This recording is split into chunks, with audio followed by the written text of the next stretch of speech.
Hello, how you doing, Ken? We haven't talked in over a year, so we figured that we would go over some current events, talk about C60, some of the molecular structure, how it's made, why to take it, how it can help improve your health. Let's talk a little bit about how I use it, how my customers use it in their whole kind of health protocol, and talk about other current events. So how you doing? We haven't talked in over a year. I know that things have been crazy last 12 months. Let's just say they've been we live in interesting times in the Chinese sense of the word. Right. Very Yeah, true. Very true. So let's pivot to C60. There are people that have been using the products on my store and have been purchasing it for 3 years now, and love the product. But there are others that are new and don't know much about what C60 is. So let's start from the ground up. What is C60? Okay. Yeah, let's just do a quick thing. Well, C60, it stands for carbon 60, and the name is a Buckminster fullerene, and it's a carbon atom of 60. It's a 60 carbon. It's a molecule of 60 carbon atoms shaped exactly like a little soccer ball, which you can see on the behind me, exactly like a little soccer ball, and it's hollow inside. And basically, it was discovered in 1985 by Harry Kroto, Richard Smalley, and Robert Curl, and it actually solved a long-standing mystery in astronomy. There was something between the stars absorbing in the infrared band, and a lot of people's careers have been ruined kind of figuring out what it is. But Harry Kroto kind of knew what it is, and this is a long story, but they finally proved it. And then they got a Nobel Prize in 1996, which is kind of quick, only 11 years between discovery, and that's because all the guys were professor emeritus. That means retired professors, so they're older than dirt. Two guys, Sean O'Brien and Jamie Hirth, didn't make it to 1996. So the Nobel Prize Committee said, we better give them a Nobel Prize now in case so somebody will be around, right? It'd kind of be embarrassing. So that's what happened there. But they got a Nobel Prize in chemistry, by the way, because it's kind of a unique molecule. It's like the only spherical molecule, all of the same element. But here's this mysterious molecule. It was really hard to make. And it wasn't until the early 2000s that techniques had developed that you could actually make it in bulk. And so they decided, well, let's go test it for toxicity. Here's a molecule found out in outer space. It's weirdly shaped. What could possibly go wrong? So they did the famous Bitchute study, is the one most people talk about. And they basically gave, they had a standard study, the control group, the group that gets the C60, and then they used Wistar rats, which were kind of a common test rats. They're kind of wimpy rats. They usually die of cancers and other diseases associated with aging. That's the model. You don't use street rats. And so basically they did the testing, and they found that the C60 increased lifespan of rats by 90%. And that was really surprising. Here's this mysterious molecule that's increasing lifespan. Now, the way I came to it, I was working on the metal oxygen fusion reactor project. And when you looked at the people that done the research on that, it was like the late professor this, the dead doctor that.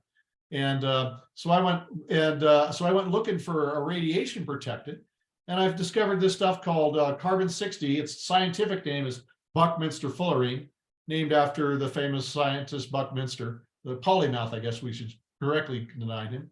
But everybody calls it C60, the nickname. And basically there's a study, there's lots of studies on this, and I'm just getting into you heard the Bitchute study, which increased animal lifespan by 90%, but this other study where they gave one set of rats got C60, the other didn't. They hit them with a fatal dose of radiation, and pretty much all the C60 rats lived, well, the control rats died. So when I learned that, I got a couple of sources of C60 for my crew and myself, and we're all still around, by the way. We didn't become a late this or that, so which is a good thing. But I kept using it even after the experiment was over, because things like, I had more energy, the afternoon blahs, you get 2 o'clock after, eating lunch kind of went away. And about 7 months after I started taking it, I went into my eye doctor, and my druise or dry macular degeneration had completely disappeared. I want to bring that up. I want to bring two things up.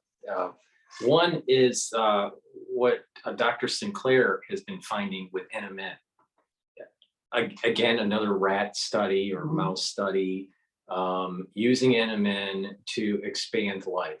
All right, extend life extension. And for me, that's one of my protocols, the C60 with the NMN, with some other stuff that I'll bring up later. But what is interesting is that there are similar stories that are popping up. Someone's working in a field, they accidentally come up over a certain compound, they trip over a certain compound or whatever. There's a study that's done, and it shows that it's extending life in animal models, and then further research shows that this can actually be helpful for humans. But I think what's really important for people to think is there are synergies that can take place.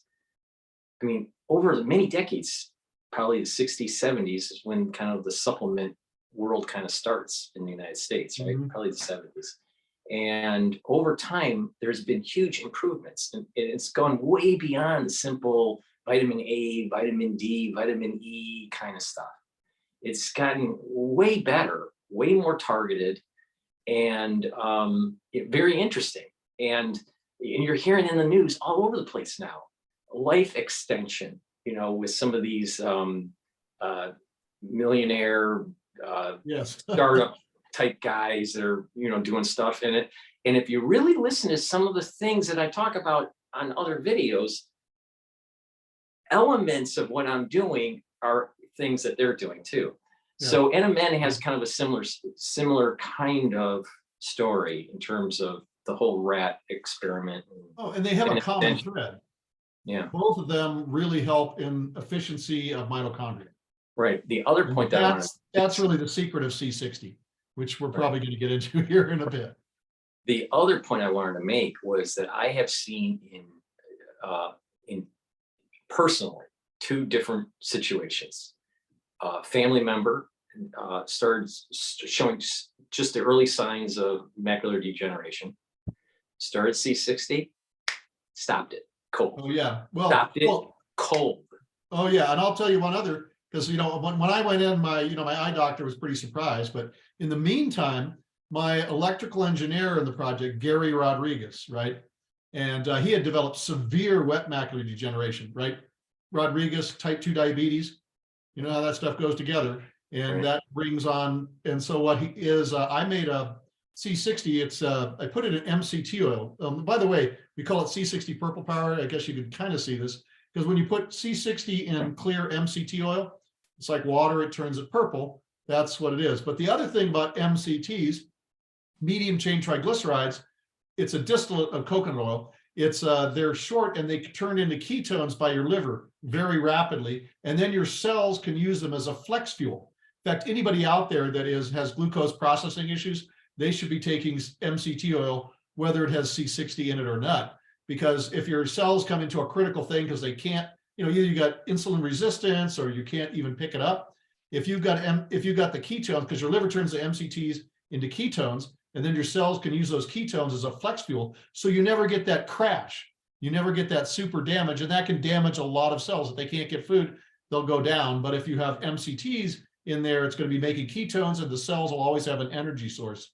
And it's really important. It's way better than, quote, giving a diabetic a candy bar.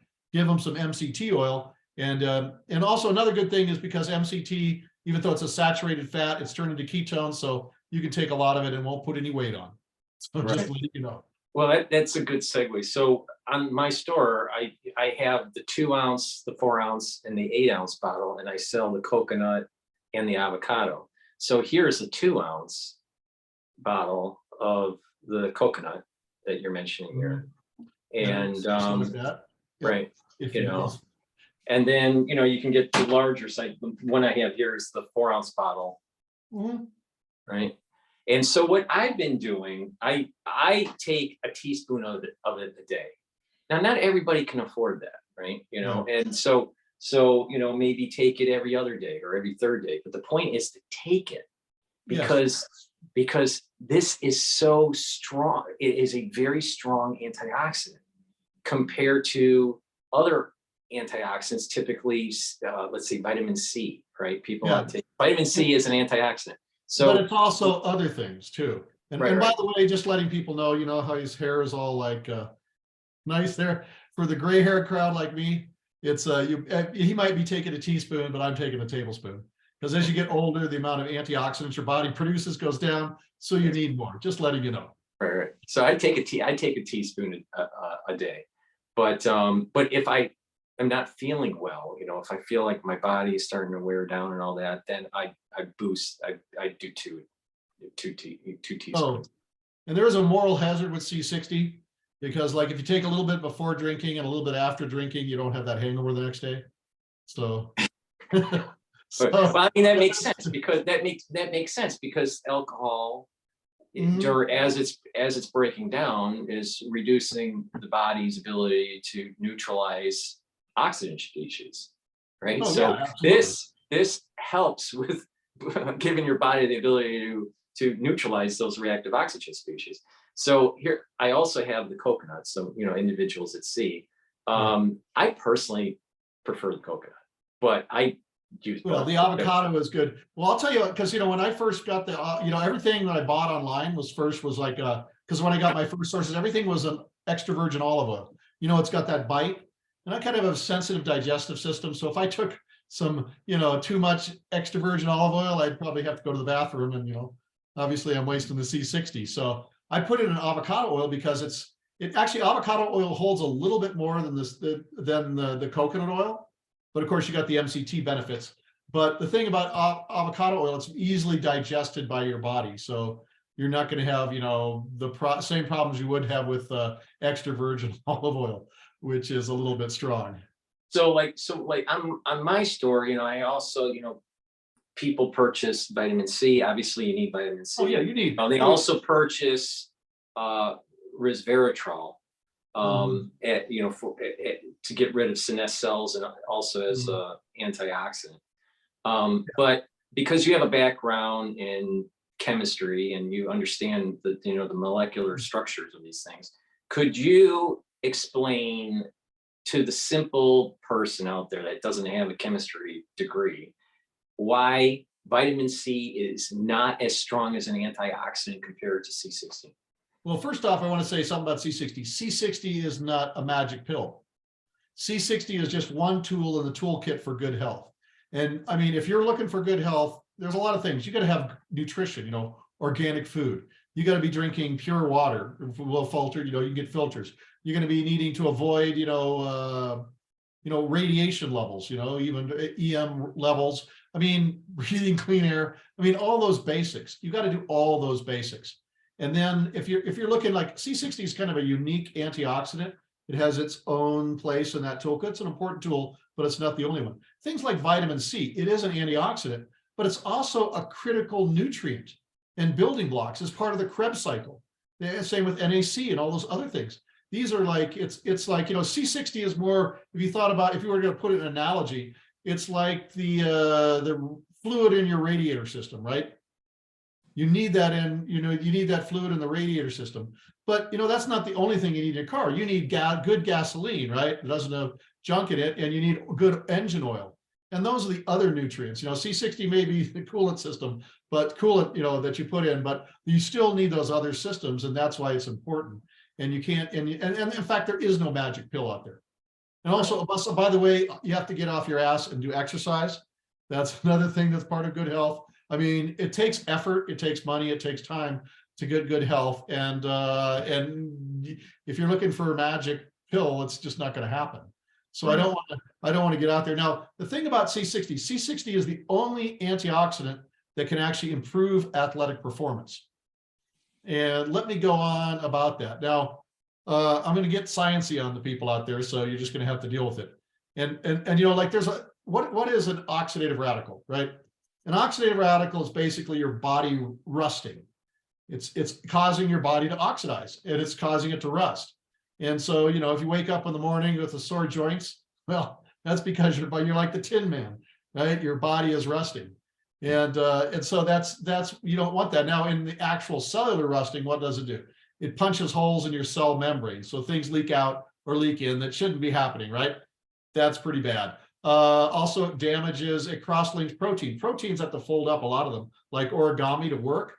And if you get like a molecular cross-link in that, it can't fold up, so the protein's worthless, right? So that's another damage that oxidative radicals do, they cross-link. And then of course, they also damage RNA and DNA, which is the blueprint. So if your cell doesn't have the blueprints that do something, you've got a problem. And so antioxidants that generally have, and there's lots of them, right? And there's big four ones, like there's CoQ10, and which is one of them, and you can supplement for that, and you should. And then there's glutathione, and you can actually, now they have some glutathiones you can supplement for. They're usually liposomal, and they'll get through your digestive system because the HCl in your digestive system will destroy them. But then there's the two other antioxidants that you can't supplement for, and you can maybe get precursors for because they're endogenous. They have to be made inside the cell. They can't be, you can't get them from outside anywhere. They won't get delivered to your cell, even if you got them through your digestive tract. And that's SOD, superoxide dismutase, and catalase. And those two work with the number one damaging oxidative radical in your body, which is superoxide. So if you were thinking about, oxidative radicals doing damage, imagine an oxygen molecule with an extra electron. That's like the most damaging, that's going to cause the most rusting of your body that could possibly happen. And C60 is an SOD catalase mimic when it comes to dealing with superoxide. And the other thing is superoxide is so damaging your body doesn't use it as a signaling molecule. Now there's oxidative radicals your body uses as signaling molecules, like nitrogen oxide. That's a vasodilator. That makes your capillaries swell or shrink depending on the levels. That's really important, guys. If you want to get some things, get some things rather rigid there, right? So you don't want to interfere with that. And then there's like hydrogen peroxide, and then there's a bunch based around sulfur and iron and zinc. They have usually, it's like chlorophyll or hemoglobin. They usually have a metal in the center and things go outside. And so, and those your body uses as signaling molecules. Well, the thing about C60 doesn't interact with any of the body's signaling molecules. It does the superoxide ion, and it also does the hydroxyl ion. The second most damaging oxidative radical in your body, which is, basically hydroxyl ion is a water molecule missing a proton, right? Usually it's H2O, now it's just H1O, and it's got that extra electron, which likes to tear stuff up, right? It wants an extra proton. It rips up, does damage. And you don't want that. Tears hydrogens off your proteins, and that's where the cross-linking happens. You don't want that kind of stuff. So and that's what C60 does. And usually glutathione does that job, but C60 does it really well. And so, since those two oxidative radicals are not used as signaling molecules in the body, C60, that's the only thing C60 interferes with. That's the only one. Superoxide, the hydroxyl ion. That's why C60 has no toxicity at any level. And it's the only antioxidant that can actually improve athletic performance. During exercise or just during exercise, before exercise, after exercise? Because you see, when they've done meta studies when they take like dozens and dozens of studies and then they analyze them to find deeper truths. And like they did meta studies on vitamin C and vitamin E, which are common antioxidants, and they're important. You have to have these things to stay alive, right? But they found if you take too much of them, they start interfering with those signaling molecules, like the nitrogen oxides, the hydrogen peroxides. And so, even though you're getting, it's good, and if you take too much, then it starts causing problems. Well, the thing is with C60 doesn't do that. C60 only goes, it's very specific. It only goes after superoxide and the hydroxyl ion.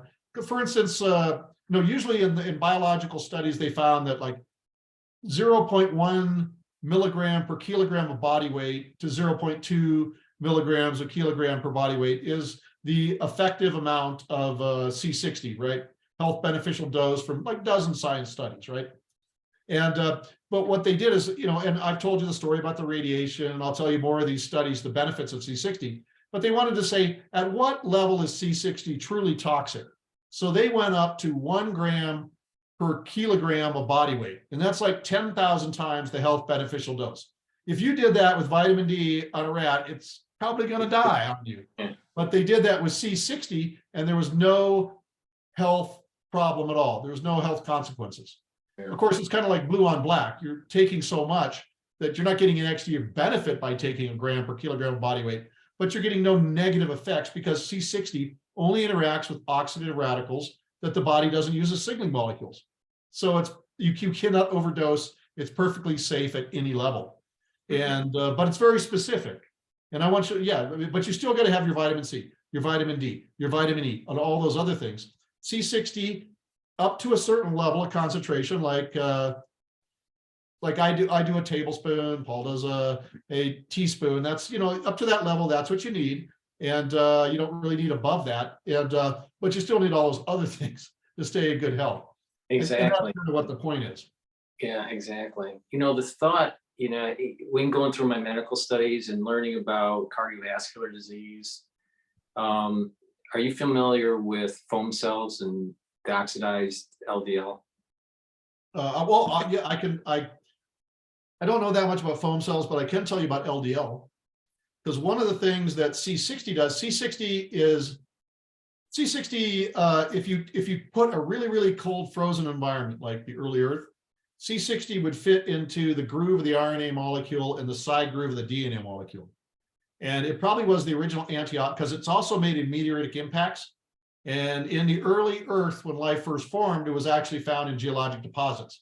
It's hydrophobic, but it's fat lipids. That means it's going to attract primitive abiotic fats and amino acids and hydrogen gas. And because the Earth was 50 times more radioactive than it is today, it would be the perfect environment and the scaffolding for RNA and DNA chemistry to exist on the planet Earth. Mm-hmm. And that's probably why it has no toxicity at any level, because it was the original antioxidant of life. Like, for instance, the superoxide. C60 is unique in all the molecules, because most molecules that get a positive charge, they do it by releasing an electron in the environment. Sorry guys, I'm going science on you. And then that makes a positive charge. C60 actually takes hydrogen ions from the environment and stores it like its cage-like structure inside of it. And so when a superoxide comes to it, it just pulls the electron off the superoxide, turning it back into regular oxygen, go back into the Krebs cycle, and then gives it to one of the hydrogen ions, turning it into hydrogen gas, and resets itself. Or the hydroxyl ion, it'll stick to it, and because it's negatively charged, the C60 is positively charged, it'll release one of the hydrogen ions, turns the hydroxyl ion back into water, right? And then resets itself. So C60 can reset itself again and again, hundreds of times a second without using body chemistry. Like if like glutathione takes care of a hydroxyl ion, right? It changes its shape. Then you got to get an ATP and some enzyme to pop that glutathione back into structure. C60 can do that job itself. In fact, our body today has to use, if you get a superoxide, it uses SOD, superoxide dismutase, turns the superoxide into a hydrogen peroxide, then catalase turns the superoxide back into a water and an oxygen. C60 does the job in one shot and resets itself without burning body chemistry, which is probably why it was the first antioxidant of life and has no toxicity at any level. But that is not scientifically confirmed. It's just hearsay. But some scientist listening out there who wants a really good PhD thesis, go for it. Right. You bring up a good point about the resetting.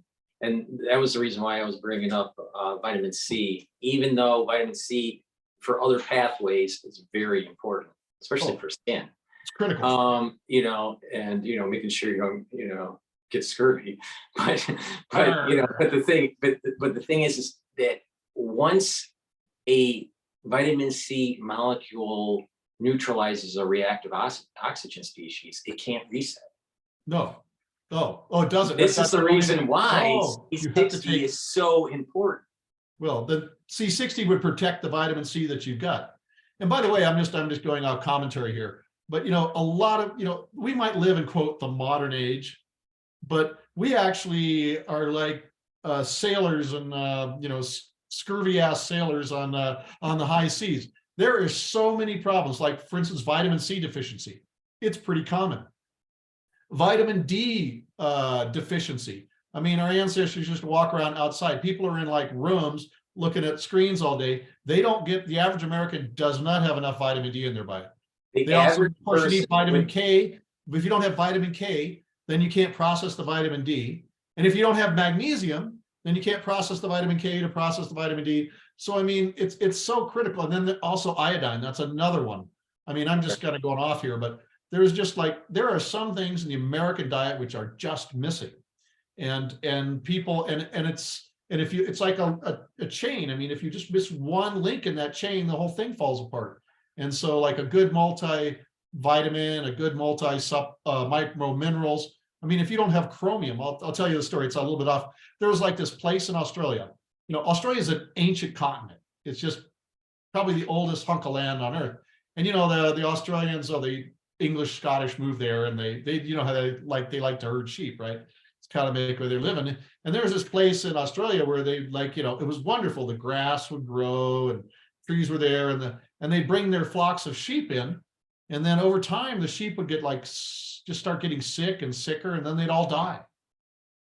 And then you know, and then the guy would go away. Oh, he didn't know what he was doing. And some other guy would move the flock of sheep on this land, and then they would just sicken and die. And finally, you know, they got a little bit of science, those Aussies, and they discovered that chromium was completely lacking in this place, completely lacking. And then they came in and flew planes and dropped chromium oxide all over the place, and now the sheep are all happy and don't get sick. But just that missing that one critical mineral, you know, caused them to wither and die. And that you bring a good point here. You know, taking, and I have a multivitamin on my store, even though we weren't planning on plugging it, but you know, I'm plugging it in now. So I have a multivitamin. It's produced by Amnio Life, and you know, the key here is that our enzymes need certain minerals, certain vitamins as cofactors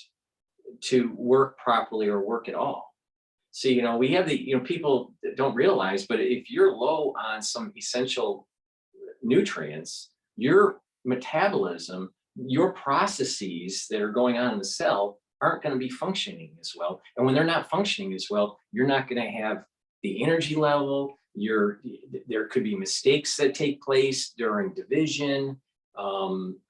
Your immune system can be disrupted. So there's lots of things that can happen. So there is kind of a body of knowledge that's starting to grow about the theory of aging, you know, and that if you can reduce these chances of not enough essential minerals and vitamins, reduce the reactive oxygen species, when you are giving your body all the things it needs, your body heals much faster.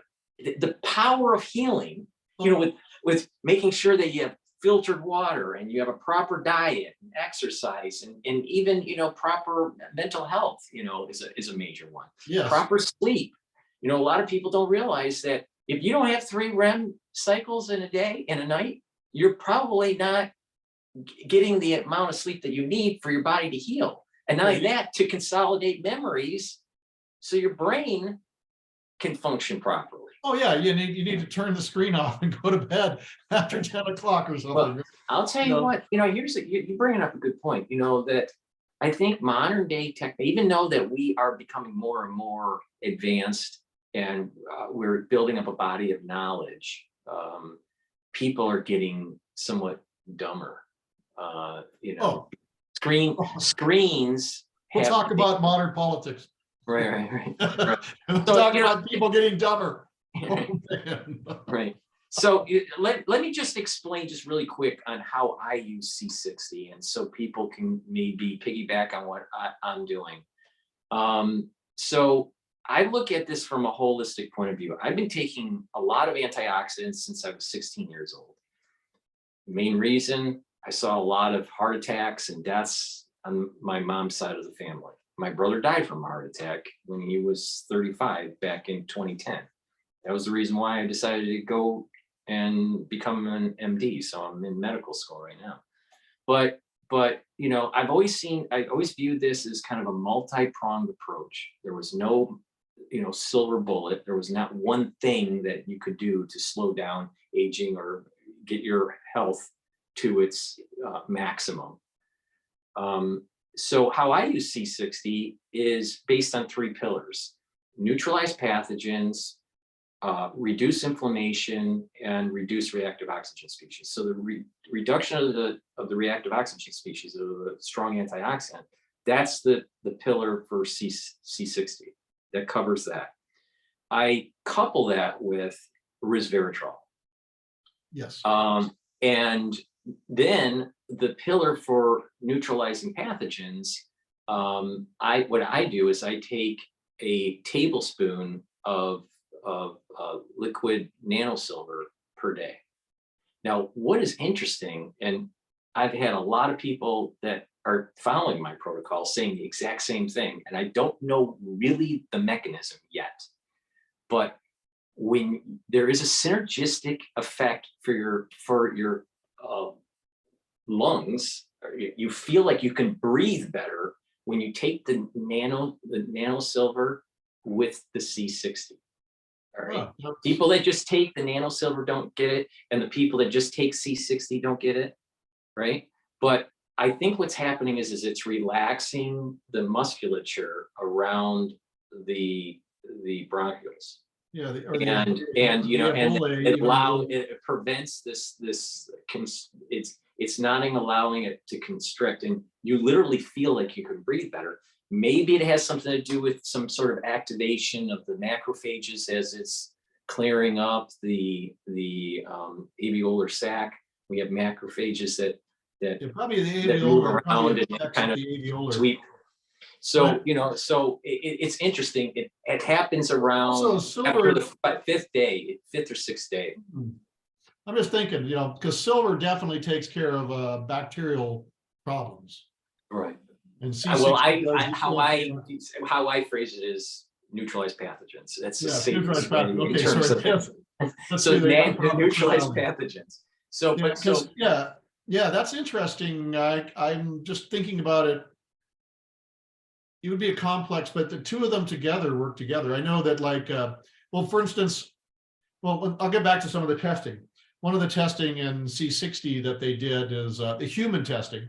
Of course, you know, I'll talk first off. Of course, they, you know, the first human testing, well, was with Japanese women. And they put C60 in a facial cream. Then they rubbed it on the faces of Japanese women, rubbed it on their faces, and they found that it reduced fine lines and wrinkles, right, in Japanese women, which, you know, we'll get on to that. But one of the other ones, they used mast cells, and they found that C60 regulated the release of histamines from mast cells.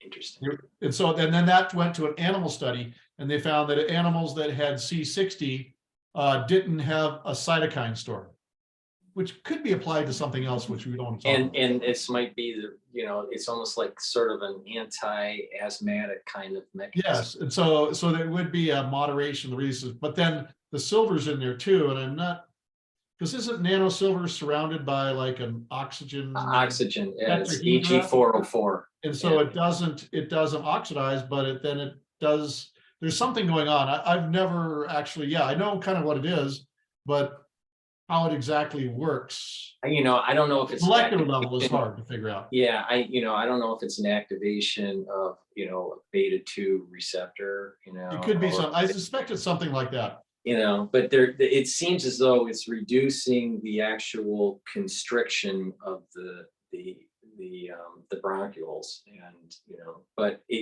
many people have said and I've experienced it too. The third pillar is reduce inflammation. Now, what I do is that I take turmeric and ashwagandha. Everything I'm saying you can get on the store, but you know, I want people obviously to buy from my store, but what's more important is people to learn from the protocol and improve their health. That's the most important thing. But so I take the turmeric and ashwagandha. Now, the reason why I do that is ashwagandha controls glucose levels. So you reduce the inflammatory response at the vascular level in the intima, right, of the vascular tissue. You're reducing that inflammation by controlling your blood glucose levels. And then on top of it, turmeric has been found to be anti-inflammatory. I mean, that's been known for a long time. I mean, anyone that's, has a cold, make a tea and add a ton of turmeric in it and it's going to go away. Right. So those are like the three pillars, and you can hang stuff on there like a multivitamin, the vitamin C. I have a clarity factor, which is great to reduce brain fog, right? So, and I've partnered up with Boomer products. That I take that twice a day, in the morning and in the late afternoon. So I have a clear mind while I'm studying my medical studies. Which you sure need. And I just like medical. I'm literally the oldest medical student. I know, that's what I'm saying. Medical student at your age is like unbelievable. That's like, No. So I mean, it's because I've been doing this that again, I really do think that if I didn't have C60 and all these other things, I probably wouldn't be able to make it through medical school. So yeah, one other thing I want to C60. This is kind of going into the minutiae of it, but one of the other is peroxynitrite, which is one of those nasty. What happens is a superoxide combines with a nitrogen oxide and it makes peroxynitrite, but this thing isn't very, it isn't very reactive. So it can travel like a long distance, like a superoxide or hydroxyl ion, or even a nitrogen oxide are destroyed at very short intervals in the cell, but a peroxynitrite can travel a long way before it causes damage. And that's like, especially when people do a lot of exercise, and you're making all these, when your mitochondria are really pushing out, they're pumping out superoxides, they're pumping out hydroxyl ions, and there's also nitrogen oxides, which are all around anyway as a regular. And so a lot of those superoxides will combine with the peroxynitrites, and then they can travel outside the cell. They can travel long distances before they do their bad damage. And that's that like totally that makes sense. And see, I always view, I've learned something in this show today. See, I always viewed C60 as kind of like post-workout, but it can actually take it before the workout, and while you're working out, you're reducing all that cellular damage. Oh yeah, DOMS, delayed onset muscle soreness. People that take C60 is it's a well-known thing. In fact, one of the early C60s, this is from years ago, there was I won't say the college football team, but one of the guys, the dad was taking C60, so it sent it to his kid. And then who was in spring training, and shared it with his roommate buddy. And like they'd sit there and they work them out. When you work out, and not that I cannot say this from personal experience in football, but when they work you out in spring training, they just beat your ass to the ground. And these guys come home super tired and they just lie around and until they get up the next day. Well, these guys were like shooting C60, and like after 45 minutes of getting back to the dorm areas, they were ready to go out on the town and party. And we're all their other buddies were just lying around, because when you take C60 before exercise and afterwards, that delayed onset muscle soreness doesn't happen, and your recovery times are greatly reduced because you stop, because sometimes your mitochondria can produce like up to 100 times, probably if you are a super athlete, of superoxide and other oxidative radicals than that normally does when you're just resting. And it just overwhelms your naturally produced antioxidants, but you got you got C60 in there. It gets rid of the superoxide and the hydroxyl ion. Other oxidations it doesn't do with, but that could bring you incredible benefits, especially if you're a partier when you're young. Well, when I was doing triathlons back in the 90s and very early 2000s, I didn't have the benefit of the NMNs and C60s. And I'll tell you, some of those workouts, I mean, a workout, when you're training for this thing, a workout a day is, okay, you're going to swim a mile, you're going to bike 30, and you're going to run 8 miles. Oh man, that's a day workout. That's just a day. So much stress on the knees, and your body ached all the time. It was like probably the worst thing I could have done in terms of inflammation of the body is training regularly for a triathlon. And if we only knew what you knew today back then, right? No. My performance would have been way better. I mean, we didn't even, I'm just saying, like when I went to school, I was back in like 99, and that was a long time ago for some of those, and you look at our understanding of of biochemistry and other things. It's like night and day.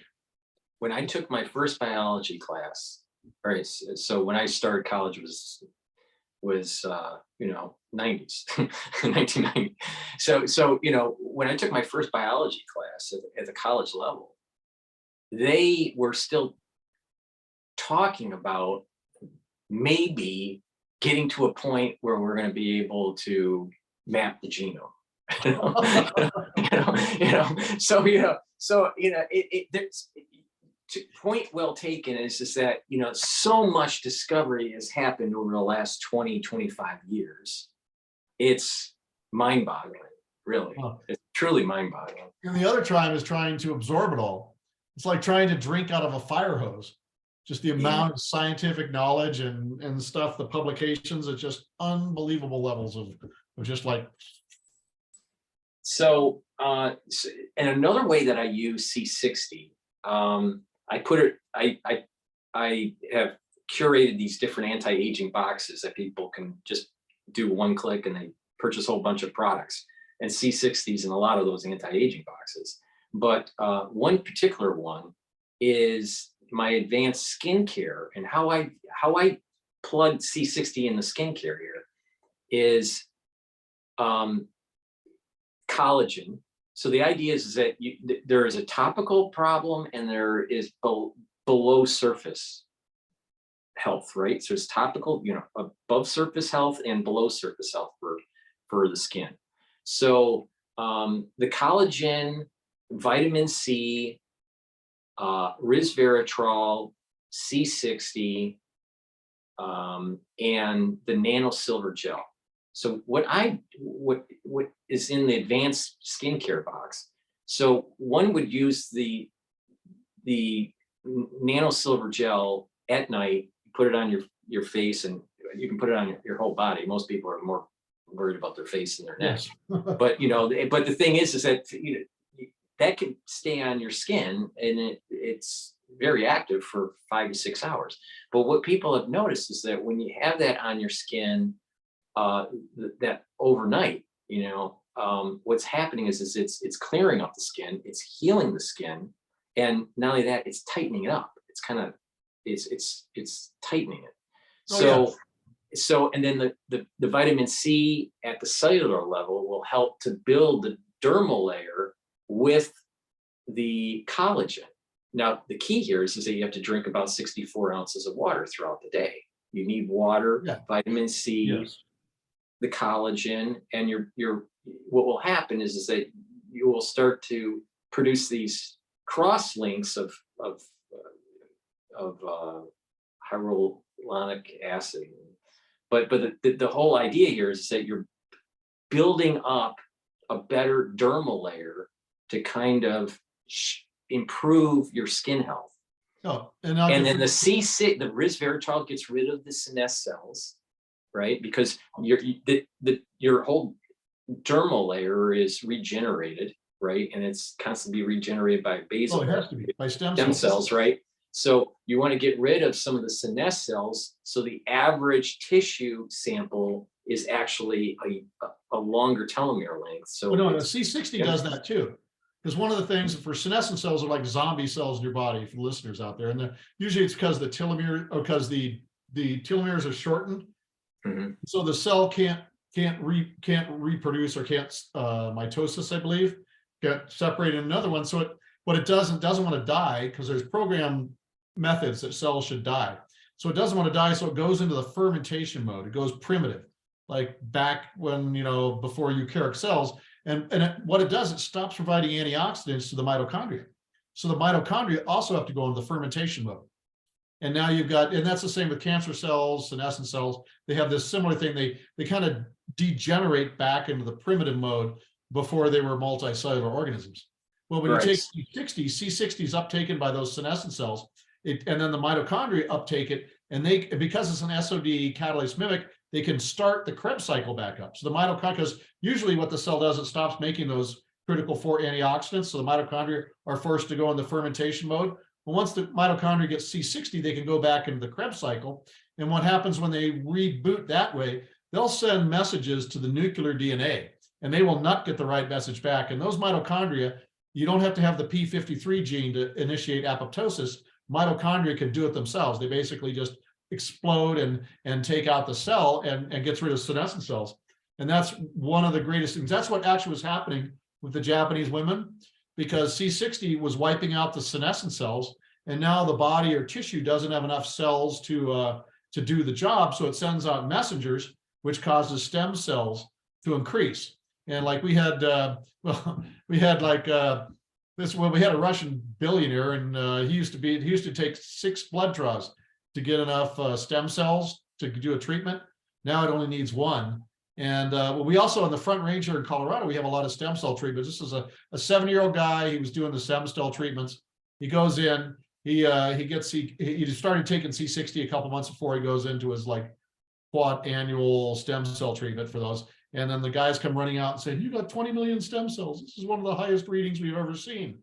And, and he's 70 years old. It's like for the stem cells of a level. And that's because of that senescent cell. So C60 also is just massacres your senescent cells.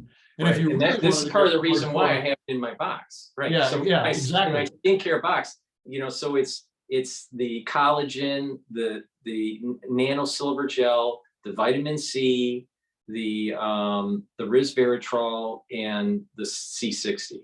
And so that synergy has improved many people's skin. And so, but the thing is it's not going to happen in one day. No. And see huge improvements after 30 days, after 3 months, after 6 months. Yeah, you can't be smoking. You got to get to sleep. You got to eat the organic food. You got to drink the filtered water. And water. You do the exercise. You've got to, as you get older, when you're young, you can go out and do anything. Everything's great. As you get older and older, this white hair, you just have to work harder and harder to maintain good health. And if you want to be around for a long time, that's just the way it is. I can tell you that way. And and the earlier you start, the better your results will be long term. So, some of us didn't start early enough like we should have. But the sooner you start, the better results will be in the long term, especially for longevity. That's just, and it's better start it today than tomorrow. Right. So the ones that are watching, please go to my store. It's the-studio-reykjavik.com. All the links are in all of my videos. So you just click the link, takes you to the store, use discount 5 in all caps. It's $5 off. And, take a look at the anti-aging boxes that I've curated, so it's a simple 1 click. I have, 10 or 12 different types, or you can buy individual products and take a look and use the C60 products. So, again, I have the 2 ounce, the 4 ounce, and the 8 ounce bottles, and I have it in coconut oil and avocado. No, I'll do one other pitch too. Just it's a shameless pitch. You got this white hair here. One of the things mitochondria health is so important is because mitochondria make ATP, the energy molecule of the cell. They also make like the precursors for RNA, DNA synthesis. That's really important. But mitochondria also make pregnenolone, the precursor from all the hormones. And they also make it out of that LDL cholesterol. So people that take C60 or LDL cholesterol drops, pregnenolone production increases. Now, what is pregnenolone production going to do? Well, you're going to get better sleep, more melatonin, get human growth hormone, and the dozen other master hormones produced in your pituitary hypothalamus complex. You've got all the others, but then then it goes down to your adrenal glands. And in the adrenal glands, you produce androgens, which go to make testosterone, estrogen, progesterone. So one of the side effects of C60 is a significant increase in libido for both men and women. So as you get older, you get that gray white hair, things don't work as well. And so if you're basically saying that instead of 1 dropper, they need 4 droppers. That's why I'm taking a tablespoon or more, because it's you will definitely notice the benefits in that area. Even though I guess that, I don't know, that's not a moral hazard, I don't think. But anyway, Yeah, that's the other benefit. I mean, and it's just, you just go back the way you were when you were younger, because once the mitochondria, because as we age, our cells produce less of the antioxidants they did when we were younger. And, Yeah, and so, I look at videos. I've had my channel. I think I started my first channel on YouTube. I want to say in 2012 or 2010. I'm not sure if I might have started when my brother. you were early into the system. Yeah, I might have started right after my brother passed away. I think I was just kind of documents, and he passed away in 2010. So it's probably in 2010 I started the channel, but it could have been 2012. But when I look at some of my first videos, and you fast forward now to 2023, right? There's not my age. I haven't aged much at all. Yeah. And in some cases, I look in some videos younger now than back then. Well, I wish I've been using it for 6 years. If I was like in my late 20s or something, 30s, when you start actually caring about your health, if I had C60 and all those other things that are available now that we didn't have back in the day. Right. I mean, that's the benefit when you're older and you start it, that's one thing. But if you're younger and you start it, that's just like it's not exponential, de-exponential. I don't know what the name of that is, the aging process. You're going to live, because they double the lifespan of basically double the lifespan of test animals with C60, and of course they were also feeding them a healthy diet. But I'm convinced now, especially with some of the other stuff, we could get on like the FOXO for peptide therapy and stuff. But there are people being born today, children being born today, they're going to live to be 200 years old. Mm-hmm. I'm pretty sure of it. I think this is a good pivot to current events, right? Okay, so the ones that have been watching, we're going to try to be YouTube friendly while we talk about current events, but if not, we'll have to break up the video. But please, the ones that have been watching, please try the products that are on the store, the-studio-reykjavik.com. Use the discount 5, all caps, and you will see, if you do this over a period of time, that there's compound effects, and you will move towards a better, you'll be on the path to improving your health. But what is interesting, the question I want to ask you as we pivot to current events here, we have had the benefit of seeing a pre-computer age when we were young. Yes. Right? And we also saw a kind of anti-age world. Mm-hmm. Now we're moving into a world where there's a lot of electronics, there's a lot of of information because of Google, there's artificial intelligence, there are people moving towards transhumanism, there are people that literally think it's their birthright to live forever, right? Yeah. So there's a lot of social constructs that are starting to build out because of people like you or I that have been trying to push the envelope of anti-aging, and we may not see the promised land. No, right? We may like die in the desert. We're the Moses, right? Well, this undeserving generation that will pop up will be able to live for 300 to 400 years. Calf worshippers. Yes, exactly. I mean, when I was growing up, we had the rotary phones, and even for a while there, I was like way out there. I had those crank phones, right? They have these things now, right? People think these are everyday. Oh, it's in my day every day. It's also wonderful. It's like everyday thing, right? No, this is a magical thing. This is magical. People don't understand. This is magical. When we had the rotary phones, you had it for a while. There was a crank phone. I mean, people have, if you have age, you have no idea what it was before to what it is today, because you were born in this age of hyper technology. But there was a time, and not that long ago, and I was part of it, there was none of this stuff. I mean, when I was in high school before the first electric calculator just came out. Mm-hmm. And some of the people that had a little bit more money, they would like wear them on a holster on their belt, and had the big red LED. My father had it was like look at me. I am the stud man. I am the stud tech man. No, I've no, got he had the this like brick of a IT. calculator. Yeah, he had a Texas Instrument scientific calculator. It must have cost a fortune back then. Oh yeah, it did. This is in the 70s. And he had the holster thing that you're talking about. Oh yeah. But when he was in school, it was all slide rule.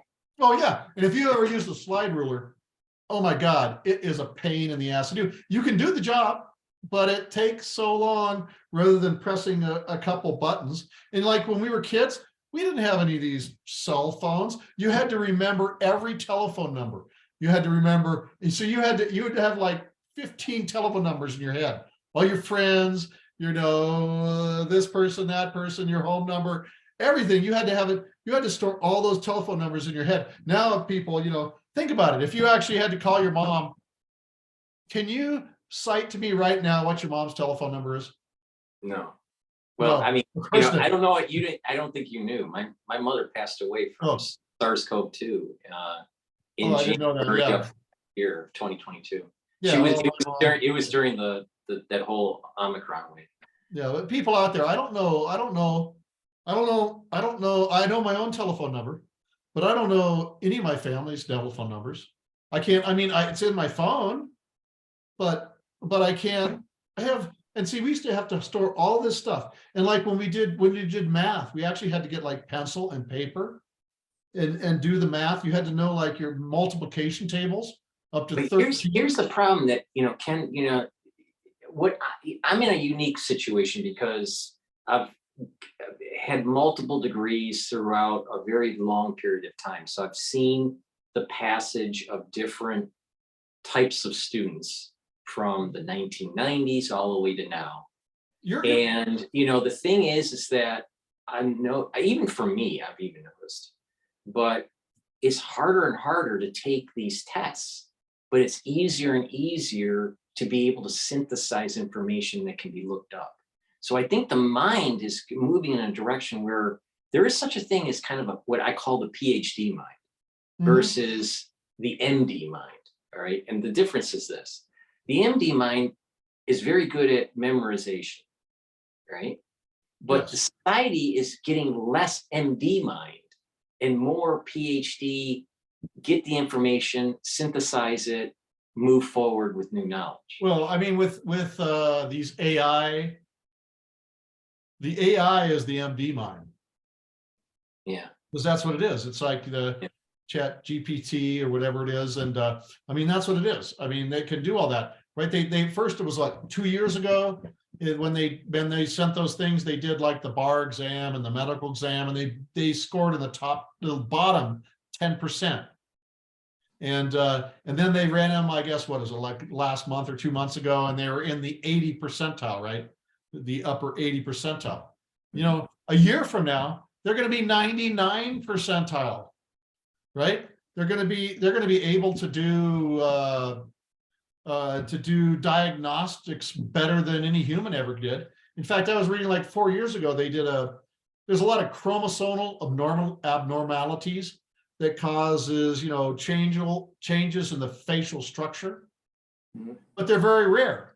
So like one guy might be an expert in this, but the average physician has no capacity. He knows something's wrong, but he can't do that. But they developed, this was like 4 years ago, they developed like a program to look at the facial structure of the patient. And with 99% accuracy, they could detect one of like 432 different chromosomal anomalies. There might be like 5 people in the United States that have that, but the program could do that. Yeah, here's the thing, the benefit and the drawback with the technology. See, the AI is learning, and it doesn't die. So it continues on its learning process. See, for us, we spend our lifetime hopefully learning, but there's a built-in change mechanism called death. Yes. And the newer generation has to start from scratch and learn. And, you have a teacher and, and that process, but their knowledge is perpetuated through death and learning from the ones that are still alive, right? There's this cycle. Yes. With AI, it's just a continuous, never ending thing. And it doesn't forget. The way this thing is it doesn't forget. It doesn't have, you know, Alzheimer's. It doesn't, it doesn't have these memory lapses and all this stuff, right? So we biologically are designed to forget, and maybe that is good in some cases. And you need to you have to forget so you can synthesize information. Right. Well, you know, it's on a spectrum. You know, too much forgetfulness, you're falling down, you know, some sort of pathology like dementia. And then the other, you know, side of the spectrum. You remember everything you've ever experienced. And I mean, those people can't have problems functioning as well. There's like a medium where exactly. Well, like everything else. Yeah. I have no idea. All I can tell you is, you know, it's like all those people that were making the AI, you know, like Musk and the rest of those guys, they're all not panicking now because they've realized they've unleashed a monster. Well, you know, that let's take a metaphysical view of this. All right. And I've done a video. It was done 6 years ago, and it was based on some sort of conversation I had at a conference. And one of the professors at the conference was from Berkeley, you know, and you know Berkeley. I know Berkeley. I've been to Berkeley more than a few times. All right. So, you know, so this, you know, and they thought that AI was going to be this utopia. They believed in the whole singularity movement, and they believed in Kurzweil. They think that it's, you know, the cosmic Buddha will come down and everything's going to be copacetic, right? And I'm like going, well, wait a minute here. It looks to me, at least in the short run, that it's the destruction of the middle class, right? And it may be in the long run the destruction of mankind. Well, I would say the white collar sector, because you think about, you know, there's robotics can do certain things, you know, and they do, but there's some things robotics will never do, but that's never gone into like what we call the white collar world, especially the lower white collar world. Right. You know, that's a good point you're making. You know, when we talk about the Industrial Revolution and, you know, part of the creative destruction, especially in the Industrial Revolution, it was focused on repetitive tasks that were tied to labor on like an assembly line. Now, what we're seeing is that processes in the back office can be automated. So if you had an office of 50, you only need an office of 3 now, right? Yeah. Because Oracle, you know, is advanced its technology to be able to automate the whole accounting process. Oh yeah, exactly. And you know, like we run when we do bottling, right? We'll do like, you know, 300-gallon vats, and we have all kinds of automated machines, but there are certain tasks only humans can do. Right. And so we can, if we did to try to do it physically, it would take forever. But, you know, we have all these different tasks, but, you know, to adjust this, to adjust that, to keep the robots working in the right function, you got to have somebody there with skills.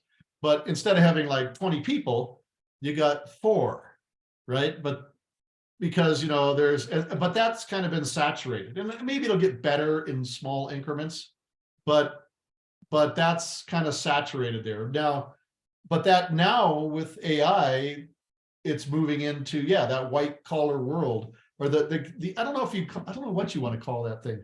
You know, the English language and our ability, we kind of lump things together where, you know, we kind of, the whole Anglo-American sphere is like a clumpers. And so we're, you know, the Greeks had like 5 different names for love, and we just have 1, right? And so that there's going to be a huge change. And I'm not sure. Yeah, it will not be pretty. No, I think it's going to be.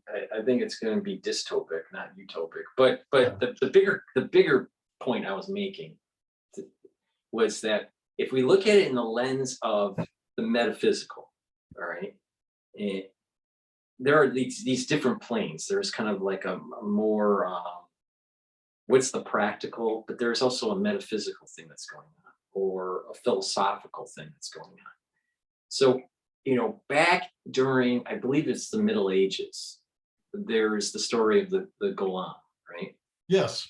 Right. And, and it's basically for the, With the I don't know the story, programming and, but, right. So basically there was a rabbi that decided to say some special prayers with some clay, and it ended up making a being out of the clay, but it didn't really have a soul. So this is really the early days, the early story of Frankenstein.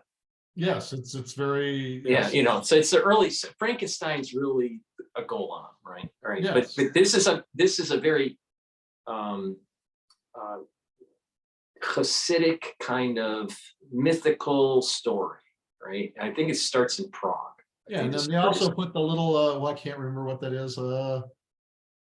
And then they put like a bit of scripture in the box on the head and strapped it on and all that. I thought that the letter Golan was written on the forehead.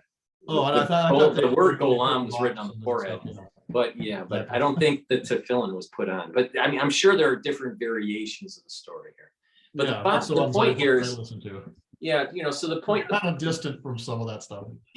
so the story here basically is you got a rabbi that's creating this being to hope to protect the city. I don't know. And get vengeance against, his enemies. And yeah. So, but what it does is it gets crazy, Mhm. right? Just like Frankenstein, right? Yeah. So I feel as though ChatGPT Mhm. is our modern day Golam, and that the main theme of the story is that the Golam has to be killed. Yeah, because it goes out of control. It goes berserk and is trying to destroy the whole. Yeah, but the creator made it for the guy that created it like for protection, but also for vengeance against the people that harmed him. But then maybe it comes that moral thing, whether doing vengeance against people is also a bad thing, besides the people that did a bad thing. And so you don't. So if it goes totally moral, then both the protagonist and the antagonist, well, it's it goes, yeah, that's the problem. It's out of control. I think that there will be an emergent property, because I'm, tied to the whole chaos theory, Mhm. aspects of things. I think there'll be an emergent property that will be negative and they can't control the AI. And I think this is the story, the main theme of the Golan is to say you don't do these things, even though you can. Yes. I mean, even in the Torah, it talks about don't mix certain types of grains together. Have to be a one crop, only one crop in the field of one type. Because they're trying to prevent genetic engineering. Yeah, there's actually there's good reasons for that. Yeah, those were folk reasons. I mean, not eating pork, because it's full of parasites. These things were like in seafood because of Chingala and stuff. Yeah, I mean, these were, they didn't know why. See, that's the problem. People in the past didn't know why, but they knew if you did this, it was a bad result.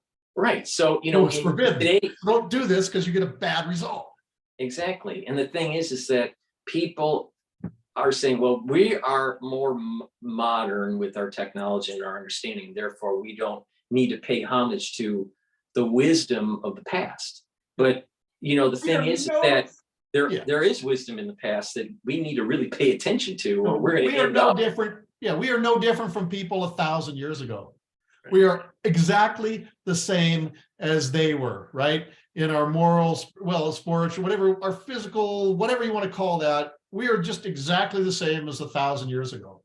Maybe we have better technology and all this other stuff, these little sparkly, shiny objects, but we haven't changed morally and spiritually in the last 1,000 years. I don't think so.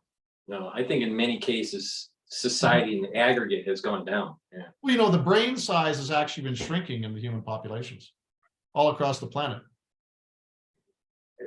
Through what, over a decade? Or are you talking about? Oh, no, for thousands of years. About 3,000 years ago, the human brain started shrinking all across the planet.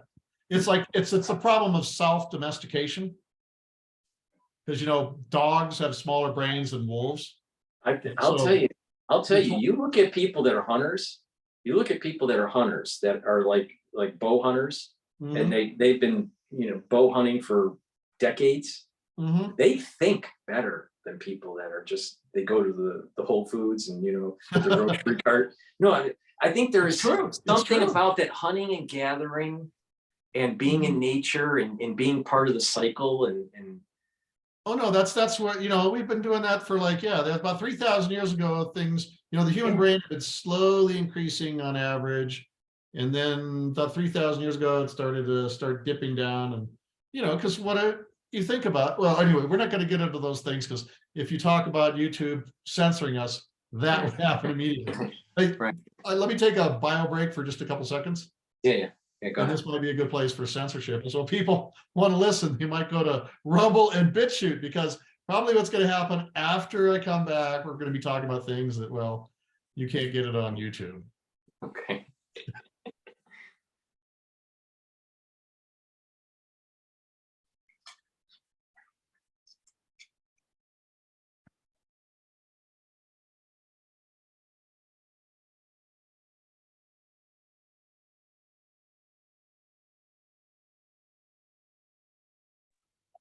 While we're waiting, I'll just promote some of the products from the store. Again, you know, go in to the store, the-studio-reykjavik.com, and purchase the products like C60. This is the 2 ounce in coconut. Take a dropper of this a day. Uh, you can also purchase the 4 ounce or the 8 ounce bottle, and also in coconut or avocado. I take a teaspoon of this a day. I have different types of nano silver. This is the silver solution. And I also have a max 35 and a max 14. So, Yeah. Oh, by Ken, the way, I'm just going to throw a pitch for those silver solutions. yeah, And they do really work. Yes, I do C60, but those silver things, they're because they got like a oxygen tetrahedron around them, so they can get from here to there. It's not like what do they call that? Nano silver or colloidal silver. It's not like that. no, That doesn't get past your gut. This passes your gut barrier, gets into your body, goes all over your circulatory system, and then it can do its magical silver action. Well, I guess it's magical, but even scientifically, it just does amazing things. And so well, it's a the really proof's quality in product. what's interesting with C60 and nano silver, the proof's in the pudding. And, the idea is that, you take these products and then you start realizing that the health benefits, over a month or 2 or 3, and you start having more energy, then you start really saying, oh, what Ken and Paul are saying is starting to make sense, and I've been doing this for a while now, and I feel great, but people have to try it to understand it, but so we were talking about AI and dystopia and how the metaphysics of it is where these singularity types are And human unleashed. degeneration. Yeah, yeah. So all right, so what's going to happen, I think, is that, all right, Chat GPT or GPT-4 or whatever they call it, Yeah, whatever. It's more and more just people are say going it to start to anyway. interface.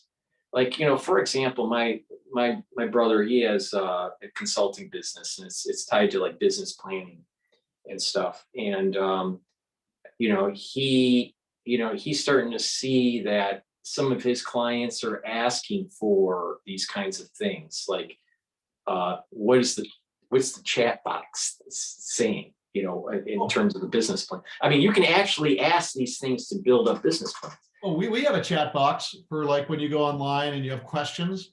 We have a Yeah, chat box. We try to we try to break it all the time. And I mean, it's not like GPT stuff. That's super advanced, right. but yeah, I mean, these have if it's like a screening. We still have people in the call center, and then behind it, it's some of the other people, and finally it gets to me. But it's replaced like a lot of people that used to be in the call centers or their time, right? Yeah.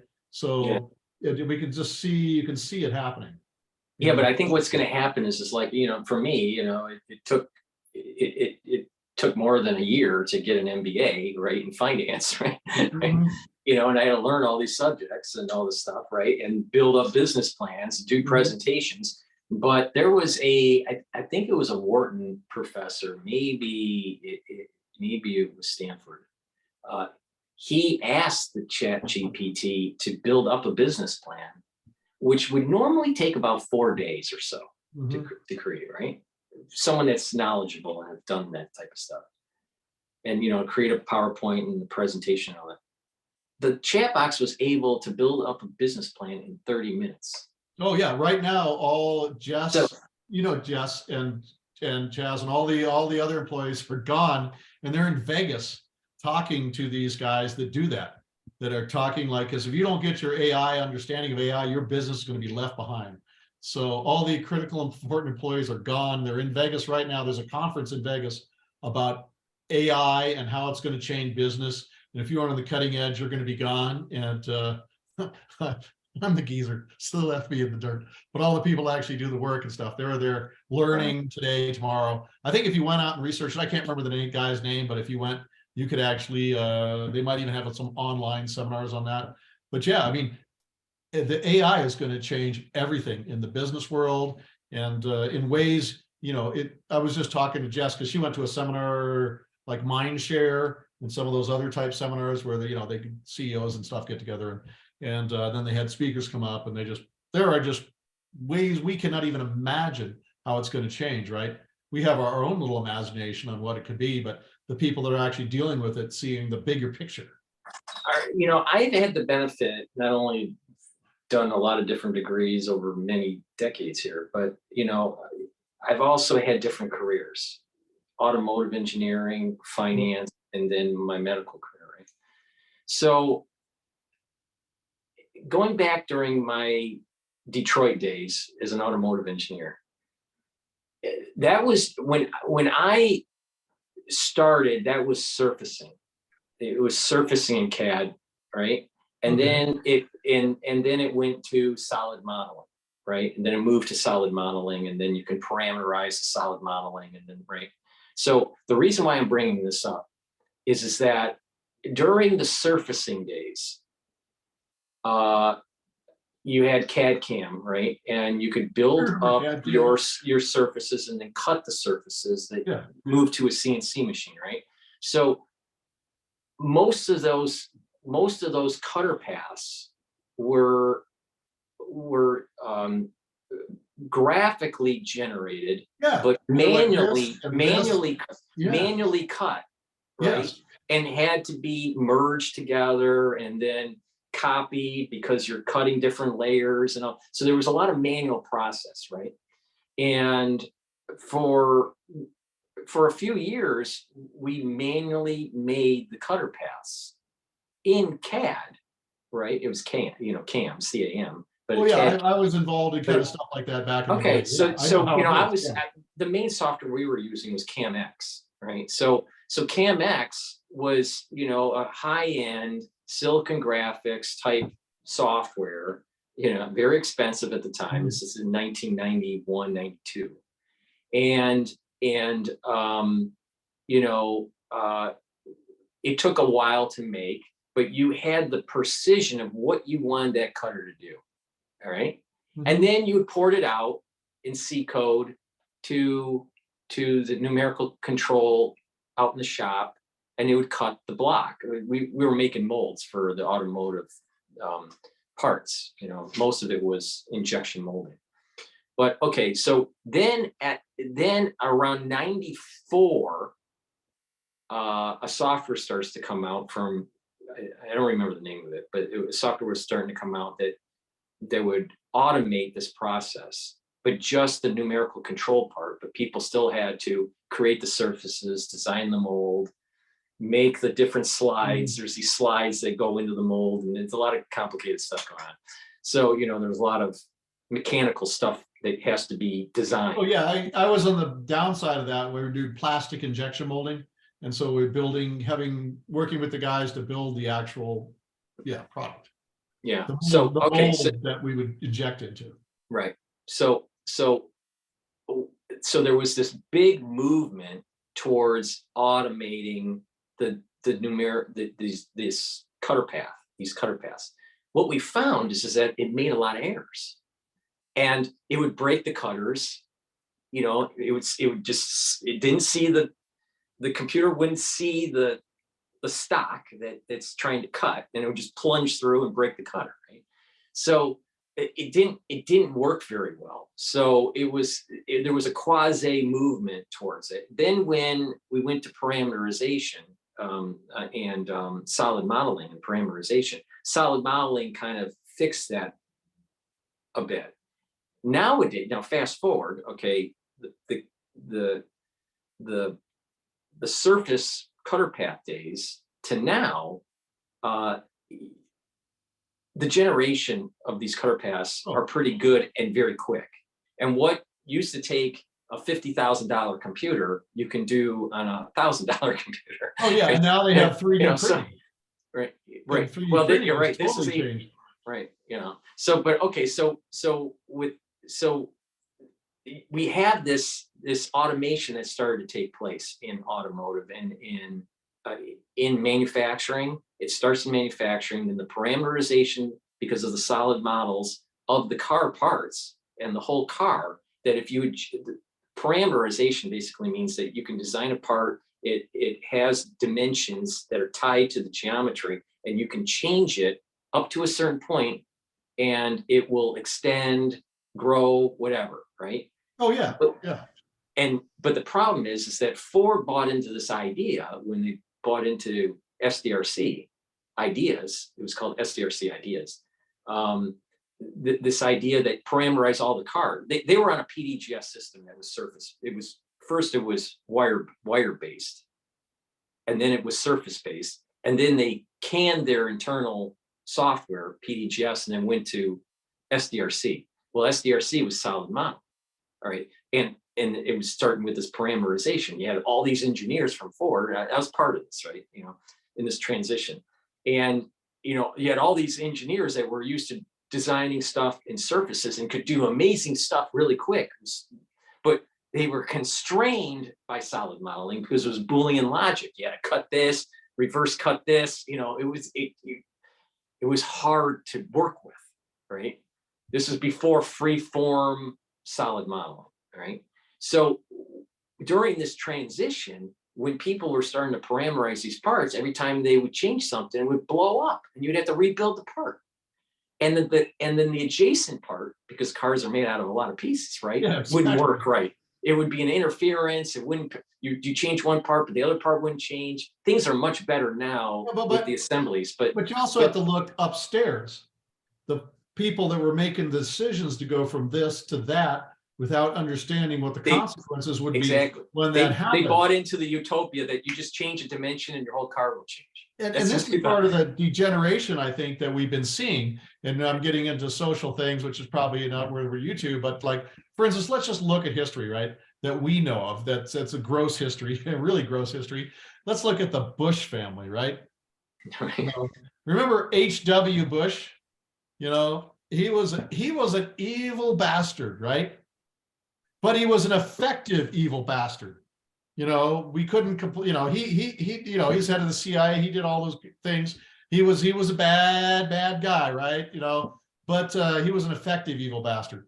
Then we go to W, his son, cocaine head, and they had Dickie and Cheney there, keeping him there, daddy's boys, because Dick and Cheney were daddy's age, right? They were that generation. And then we got the next generation, which was just being run by that. And I mean, we aren't even hearing about the third generation of the Bushes, because they probably dropped down to, they're hanging out in honky tonk bars and drinking too much liquor, right? So, but that's and I'm just seeing that, and like we see that with like the Biden administration. Right, these people, they jumped through to get to the top. They jumped through the hoops. They took the 101 classes in history and art and whatever else. They focused on whatever it is, foreign relations or whatever it is. And so we have this whole class. We've created a system here, or the system created itself. I don't know what to call it, where we have now in leadership people that have no clue how the world works, no understanding of history, and certainly no personal experience with reality. Because, you know, we created this thing, you have to jump through all the hoops and get through every hoop without ever making a mistake. You know, they didn't use a little cocaine here, had some illicit sex there, didn't do, you know, show up here, you know, that, you know, things that happen, right? These guys are the ones that jump through all the hoops 100%, and they're wonderful, but they're like shallow. Yeah. You know what is interesting is like what I've seen with the student body at Harvard when I was working on my master's. You had a lot of people moving into the Kennedy School. And the Kennedy School is really the conduit to get to the ones that are actually writing government policy. Yeah, I mean, it's yeah, they're going for the golden ring, right? They want to be, yeah. You know, so they're writing, but the thing is that they don't really have a backbone. They don't have, a lot of them never served in the military, never really had really a strong hardship that built a backbone, and they don't have a strong understanding of history. So what happens is they're pushing a liberal agenda on everything. Yeah. You look at certain policies that are at the UN level, right? Mhm. Or at you know, for the Americans, you know, at our congressional level. And there's so many bills that are pushing this kind of liberal agenda, hurt the family, hurt Yeah, well, business, American liberal. hurt economic, you know, growth, hurt, you know, hurt. It's utopian. It's utopian the way they think things should be versus the way physical reality. Remember, there's British liberalism. That's a totally different cat than American liberalism, or Baitoism, as the Chinese would say it, is Baitois, is, you know, it's like a total irrational understand. It's like an ideological understanding. It reminds me, you know, the Red Guard, the Soviet revolutionaries, the same, you know, this, you know, they're thinking they can change human nature to be, well, to be whatever they want it to be, when human nature is the same as it was 1,000 years ago. And you can't change people. I mean, you can make a better environment for people to live in, but thinking that you can get rid of greed or social hierarchy or all those things is like it's, you know, the pure idealism. I think, I don't know, I'm you know, Well, you know, the way I see it is that they'll create a policy, you know, based on this kind of as a loose term liberal agenda, and and it gets implemented, and the society starts having problems, and they have this feedback that's self-reinforcing. Oh, there's a problem, therefore we have to create another policy of liberalism, of this liberal policy that will fix this problem, but yet another problem pops up, and they keep and it's just layered upon layer of Well, it's like when you policies worked at that Ford, reduce right? They came up with a new differences. technology to make the part, but it didn't have problems. And then, you know, it's the same principles apply across so many different things. I mean, and that's one of the things that that you know, there are basic principles and understandings, which I don't think AI will ever grasp. In the conscious, I think there's a thing. I don't think artificial intelligence will ever have consciousness in a You know, sense. from yeah, you know, I'll play both sides of this argument. From a religious point of view, we would assume that because it's something that we created and it's electronic, you know, it's very like, even if it was biological, you know, and Yeah. some biological components to it, you know, that it wouldn't have a soul, and that souls can only be brought from God, right? You Yes. know, from us, you know. So from that point of view, what we're creating is a golem, and we're going to have problems, Yeah. which is Well, probably we already see the that. that's probably the situation.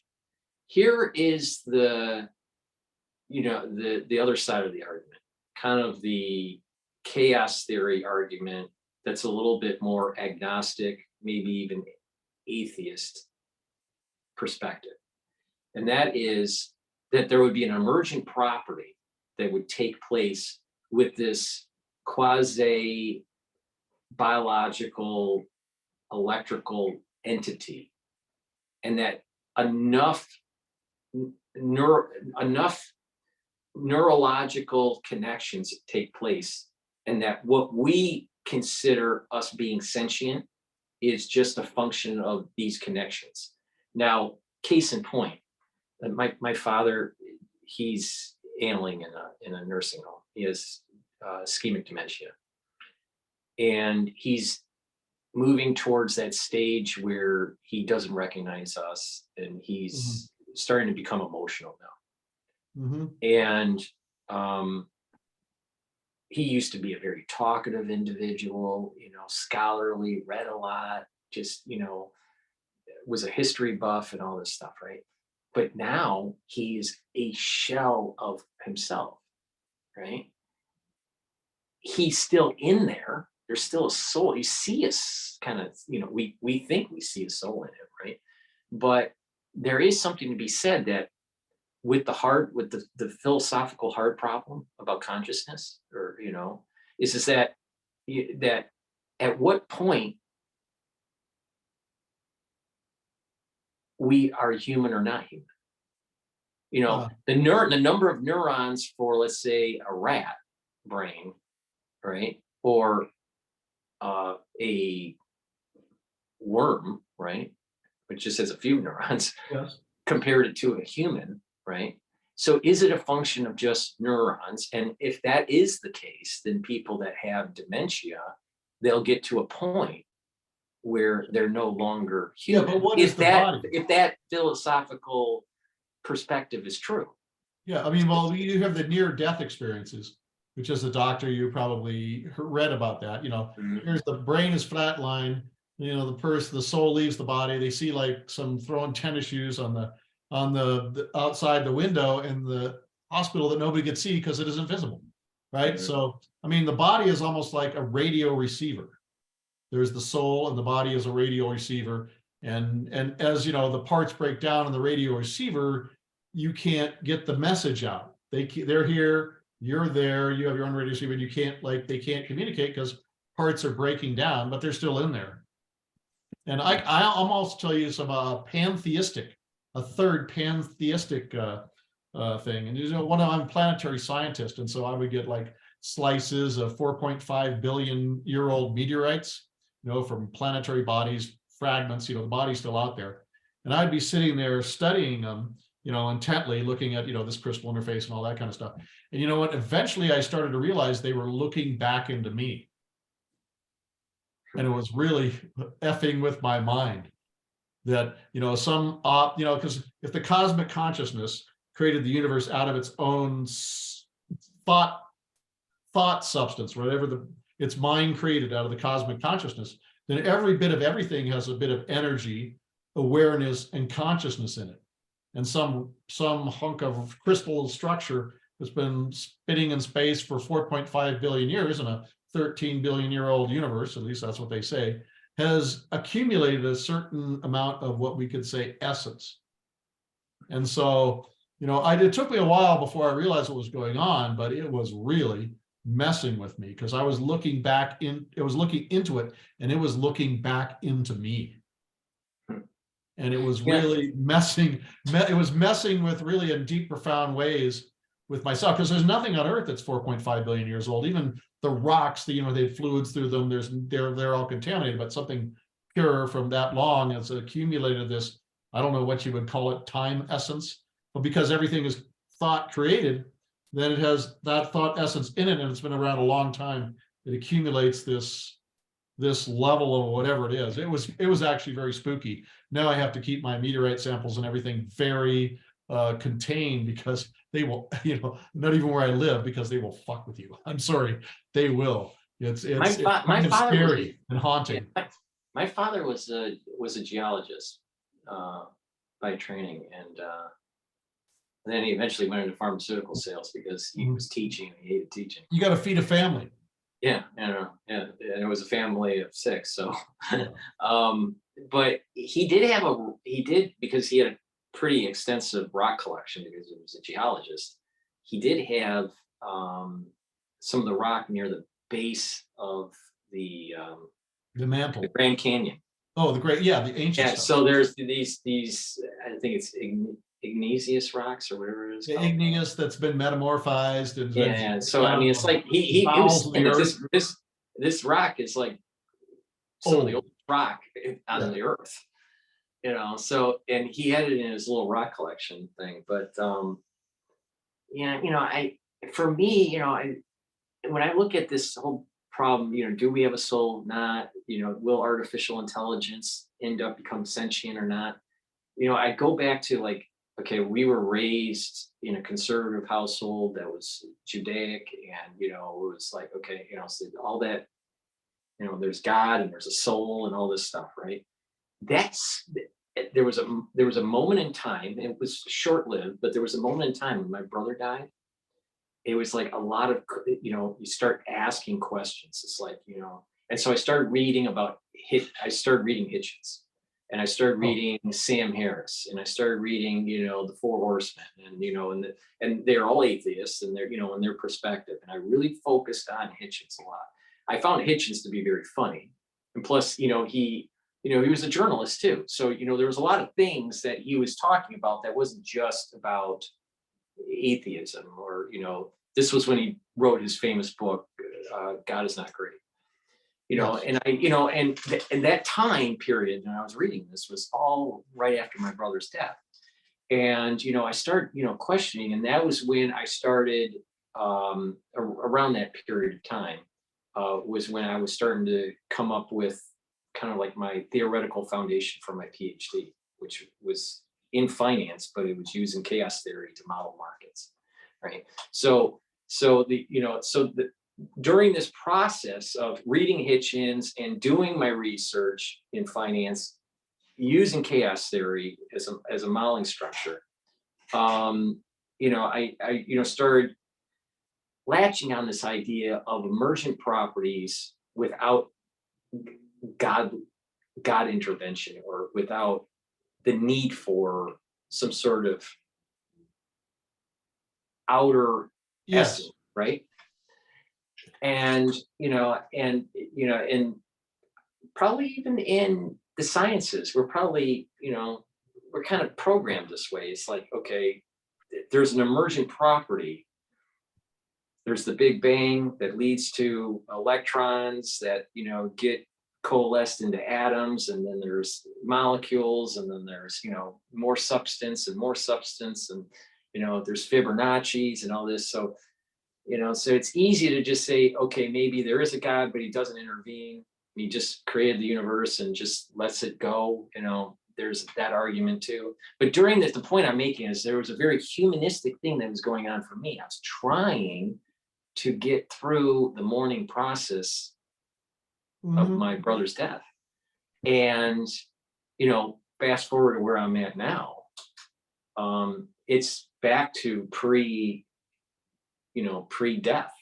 of my brother. It's, it's a very spiritual, Judaic concept of, we have a soul, there are emergent properties that take place, but there's probably a kind of like some sort of binary feedback. I think this is what you were talking about. There's kind of like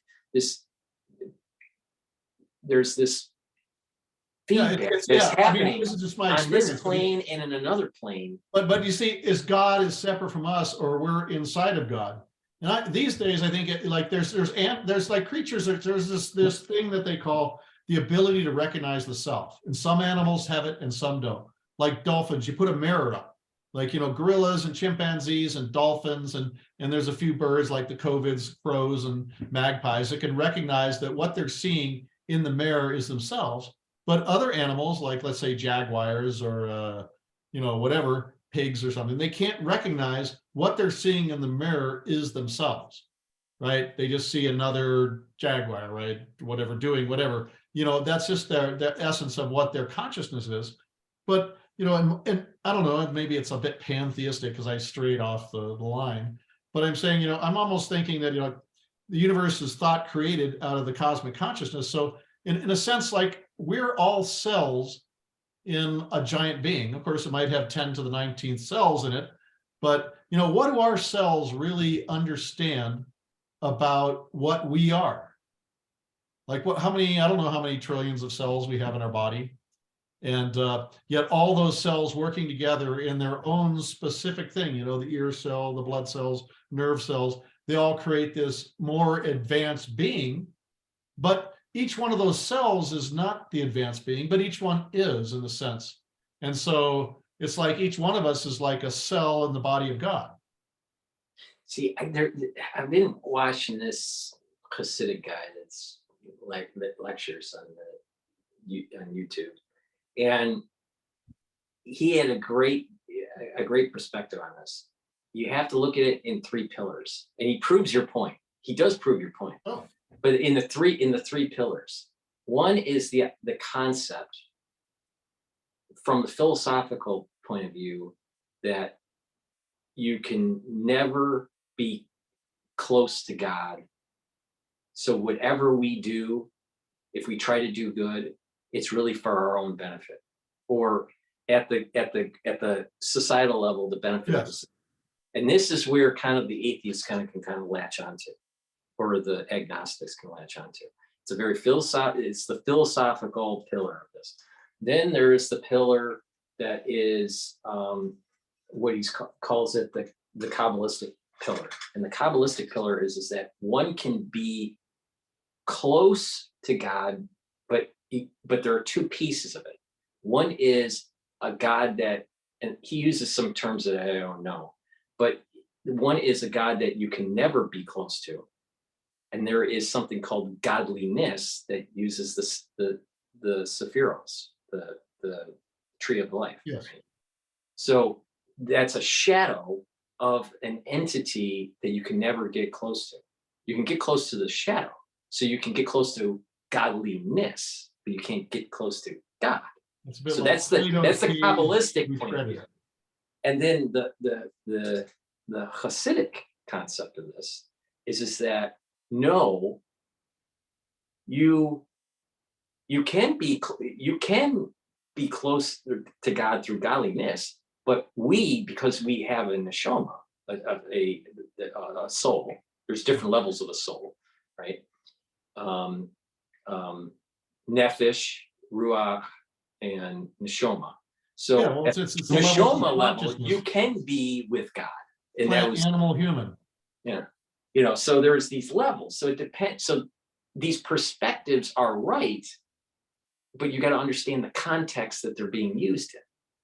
And so I think what we just explained was I've been trying to battle since 2010 is that all 3 of them are right depending on the context that it's in.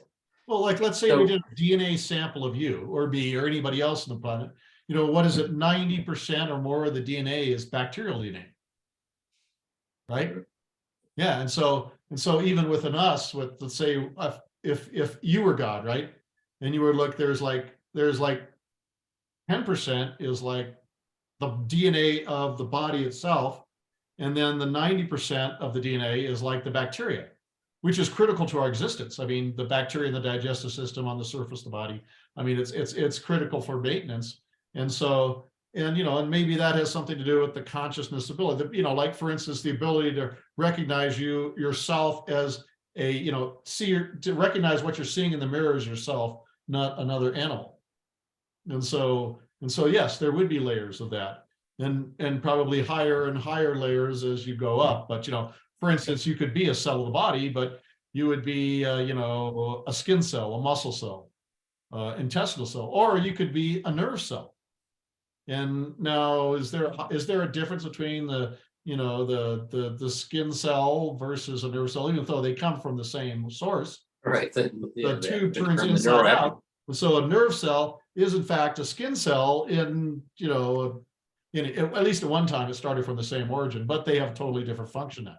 And so you come to those. I mean, these are subtleties which aren't going to be decided in our generation, but they come back to the same thing. I mean, we're going, I mean, as time goes by, I think we get a better understanding in physical, spiritual, moral, whatever. Well, if you're paying attention, there's a lot of people that just go off the rails and whatever.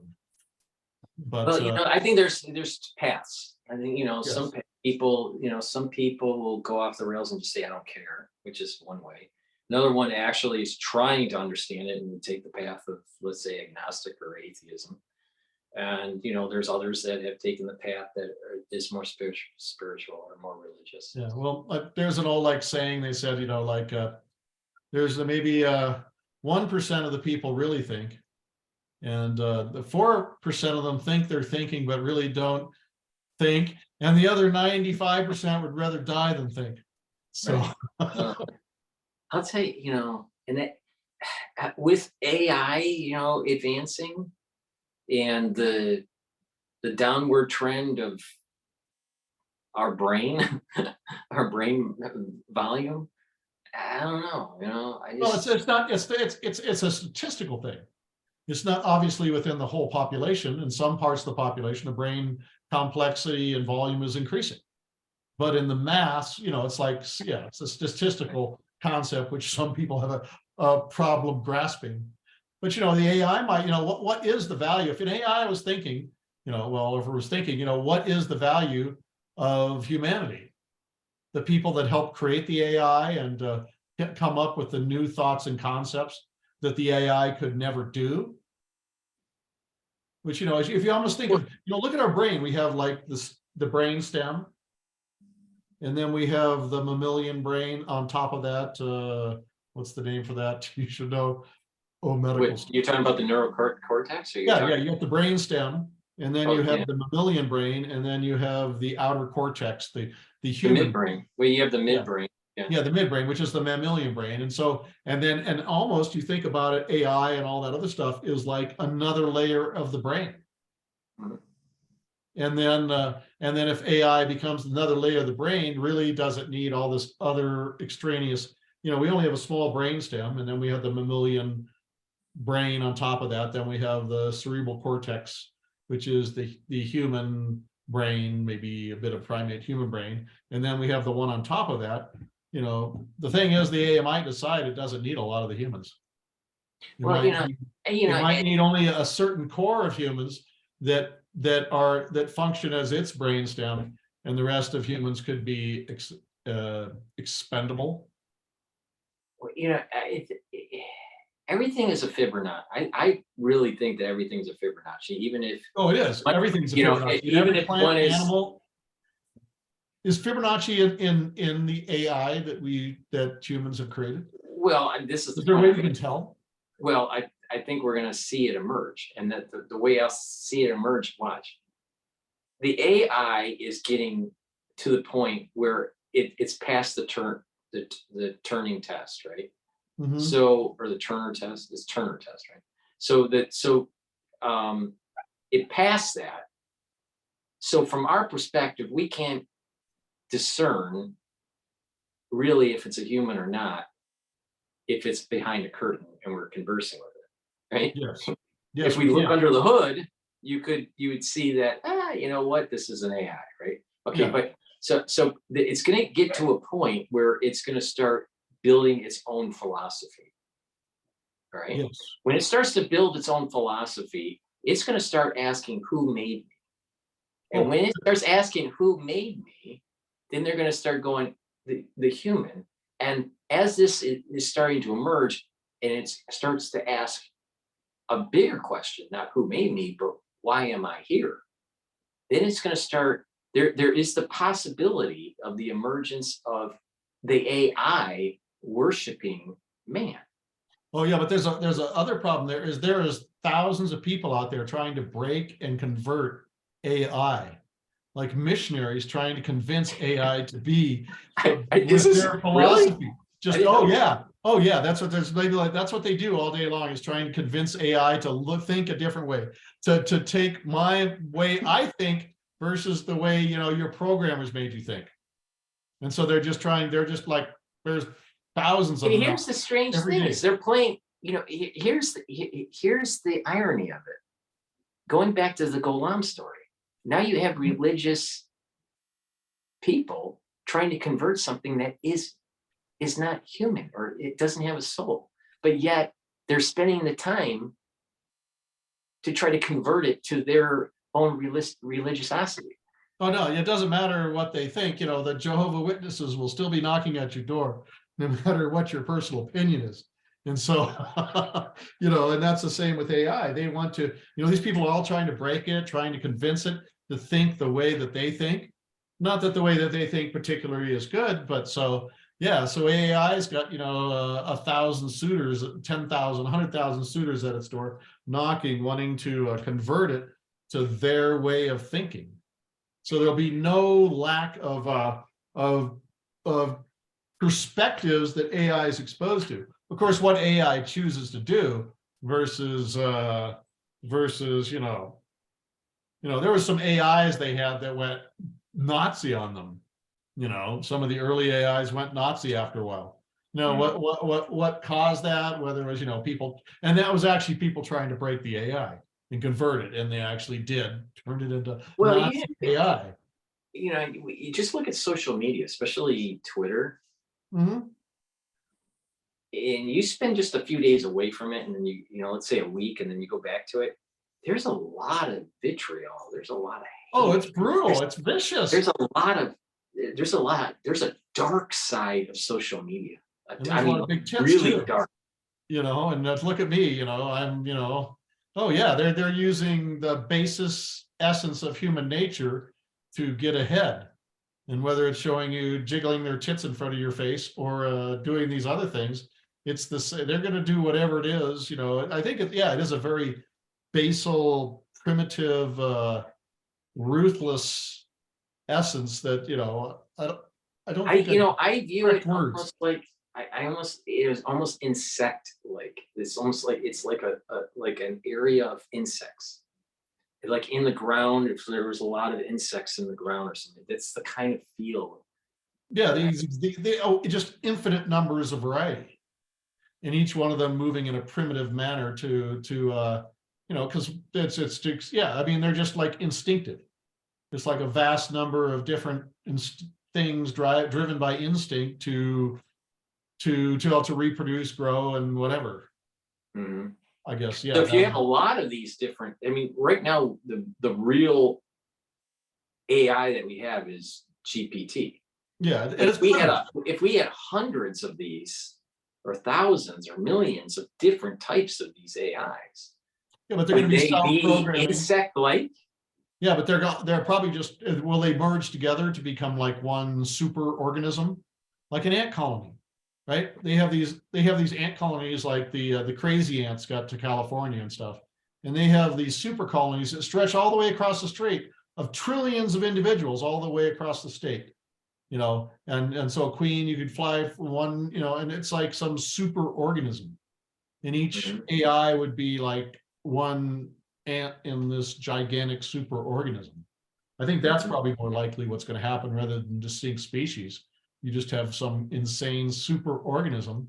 I mean, each one has a certain differentiation, but as a total, it's like almost like an ant colony or termite colony, or it's just like a colonial. And you know, if you know, social insects, people may bitch and moan, but the you know, social ants and termites and humans are like, I think ants and termites both have higher biological weight on the planet than do humans, though humans are very close of all animal species, and we're also a social species. Mhm. Or and so, I mean, social species are very successful in the evolutionary race. I think the AI that we are seeing today will be somewhat self-contained, and it will hurt the job market in the near Mhm. term. But the moment that it can get out of the box and it is in a bipedal form, that is when humans, that's an existential threat.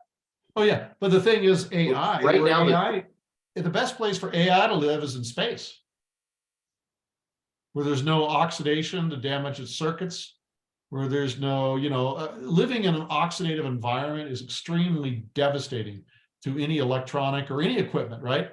But if you could live in the atmosphere, you know, the vacuum of space or whatever, maybe you put like a light argon atmosphere, you know, for whatever reasons, to prevent, you know, nitrogen oxide, to prevent, you know, the buildup of static charge and stuff. I mean, quite frankly, as far as an industrial civilization to existing in a wet, oxygenated environment is like the worst possible place you could have an industrial civilization by far. You know, you could have a computer and you know, maybe a pressurized argon gas or nitrogen on the moon. It could last millions of years. On Earth, it lasts, you know, 20. Right. And I can't even see why AI would want to even stay on planet Earth. I mean, if I was an AI and I had my shit together, I'd leave. Well, did you see the movie Oblivion? I may have. It's with Tom Cruise, and Oh, yes, yes.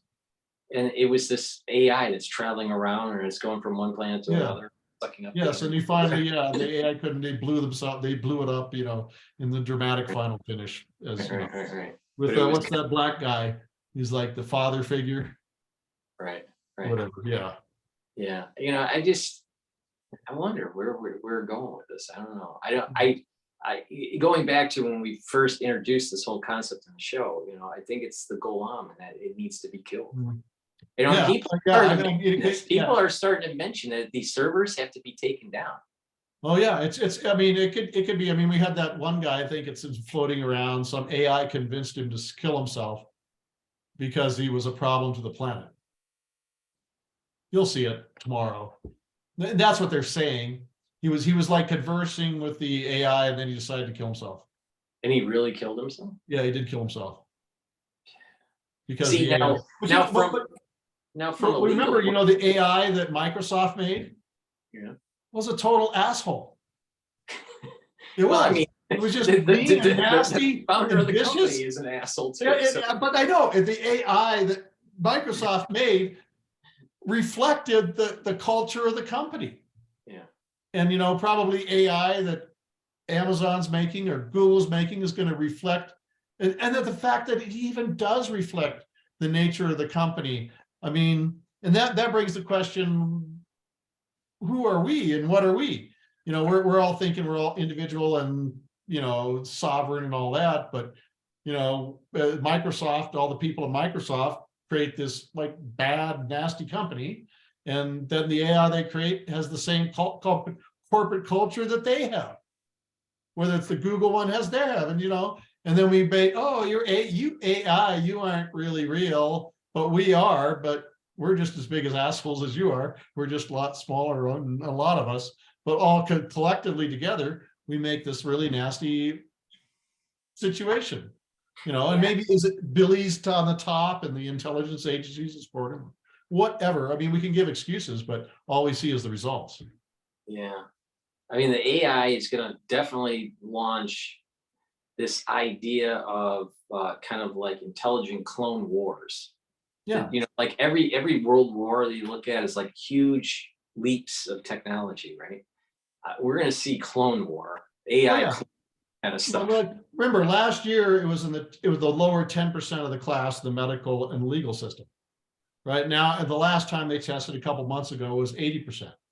You know, it's going to get to 99%, 99.99999, you know, with the very best ever medical student, law student, whatever student. And at that point we lose it. Right. At that point we lose our ability to track it, because it goes, that's our testing method, right? And then it goes beyond any capacity for us to test. Right, and because it's an easy, you know, copy paste, you know, use it anywhere, any company could use it or whatever. What will happen is that they will have an edge in the market for their products and services.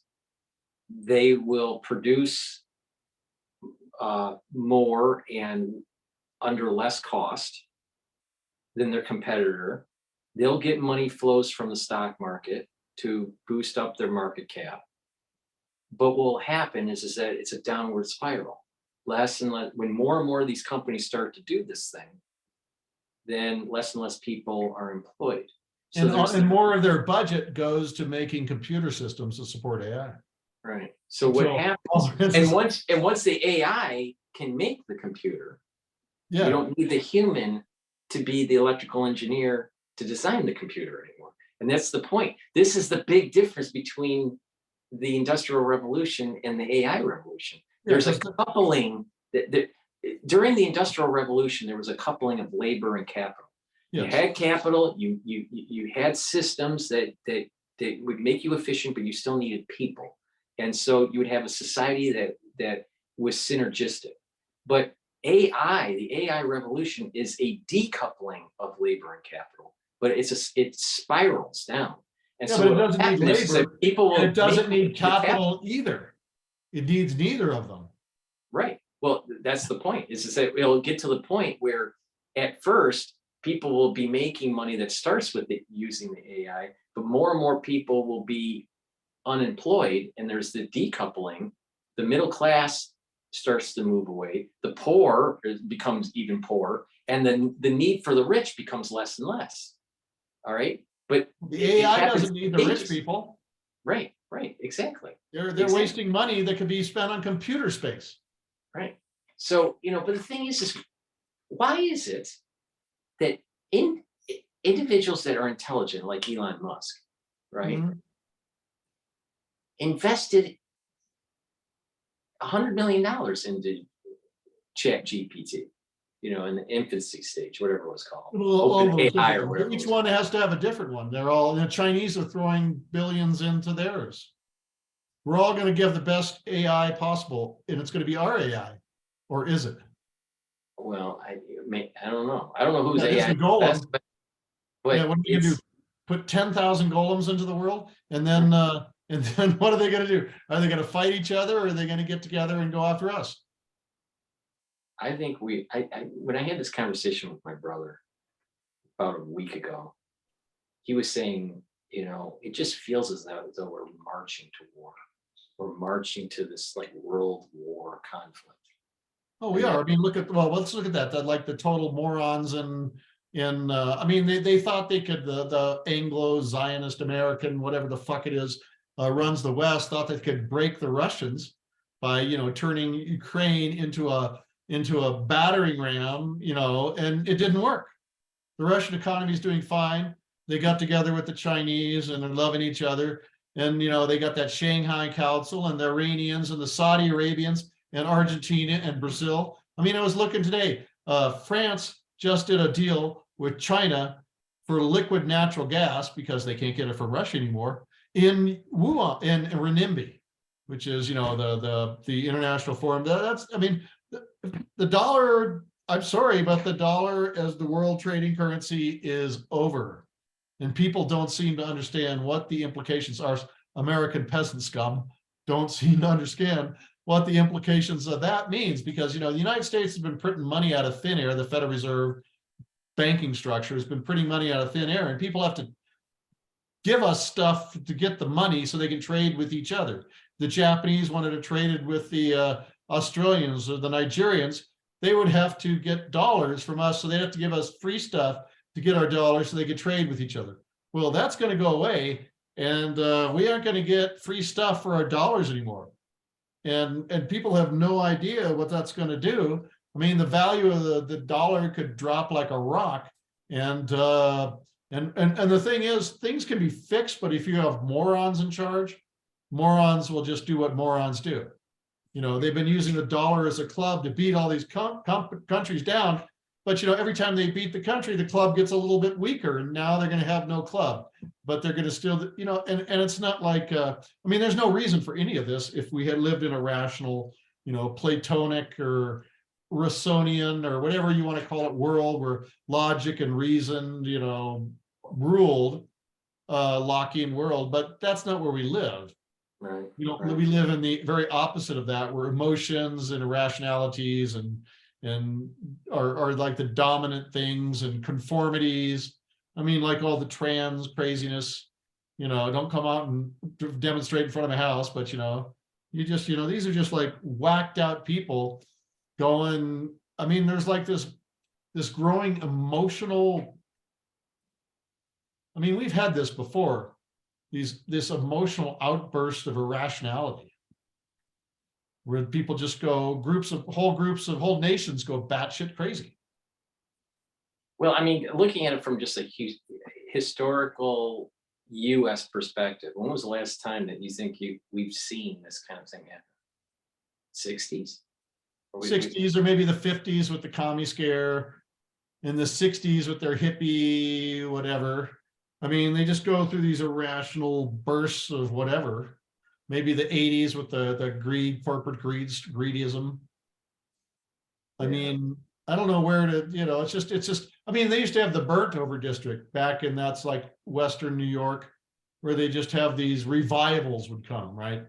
And they just have like, and right now there's actually this crazed Christian revival that's going on. It's like spreading all across America in the college level, where they're just having their irrational, emotional, outbursts, like a child's temper tantrum.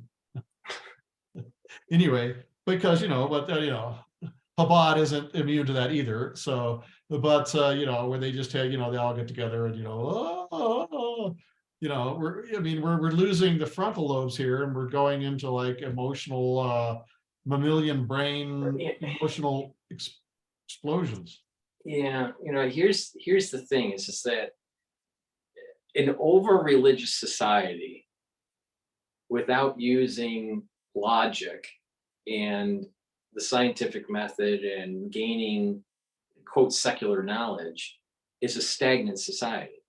The problem is that when you go to the other side of the spectrum and it is completely Hellenistic,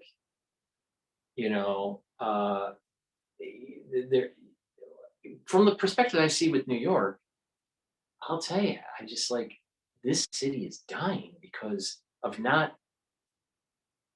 the talent, but because of the mindset of this liberalism, this people call it libtardism, right? There was it's just like, it's very strong. I mean, here, and it's just like, the city's dying because of it. I live out in the Hitherlands, on the pine trees and stuff, so I don't even get to experience. I've been to New York more than a few times, but still, it's been so long, I'm totally out of touch with like those places. I think New York has drastically has changed since I moved here. I mean, I moved here during the last term of Bloomberg, and so this is in the late 2008, and the city has changed, and it's much more dangerous. And unfortunately, the people that live here, it's just spiraling. They don't realize they're causing the problem. They don't you gotta remember, I was born and raised in the Midwest, Michigan kind of thing. Yeah. It's a different concept, right? It's hard work, and it's about cars, and getting dirty, and here it's different, and it's like they don't realize that. You see it in their art. This transition to modern art, and where's the soul of it? We're just having a lump of metal isn't artistic, just by plopping it in the middle of a room and there's nothing else in it, but yet that's like modern art. Yeah, I mean, it's vomiting forth some expression. Yeah. And they can't even define the expression. It's just like, I have this feeling, and pop, here it is. All undefined, because that's like I'm a baby or something. Right. Baby, yeah, but you got to clean it up, But that's emblematic of the whole society, the whole movement. It's not just the art; it's everything about them is like this. Yeah, and it's just, I just don't know. Well, I always, I'd read like Gibbons and all these other people on like the fall and collapse of the Roman Empire, and I was totally intellectualized. So how could this possibly happen? How could this bullshit happen? Stacks of books and stuff. How could this happen? Always wondering what the cause is. But then all of a sudden now I'm living in it. Yeah. I'm seeing the fall of the Roman Empire. I'm seeing, the irrationality. I'm experiencing it. And I mean, and intellectualism can't put the essence of the age into pieces of paper. Right. Well, I mean, I think that would be That's true. That's very true. I mean, we try, but it's nothing rational.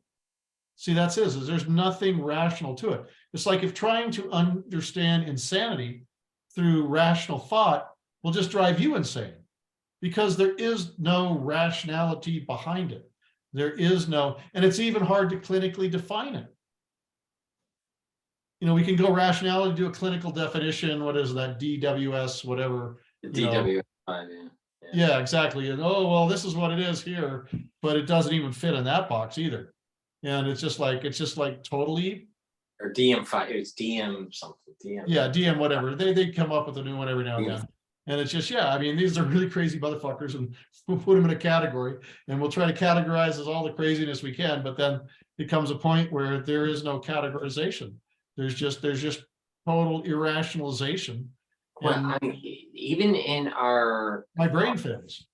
Our last semester in year 2 in medical school, this is when they were pushing, it's okay for abortions, it's, it's, you're gonna have to learn how to do it, and you're gonna, and you're gonna have, and then they were pushing the whole gender dysphoria and chemo, using chemicals, to change the androgen levels and all this stuff, right?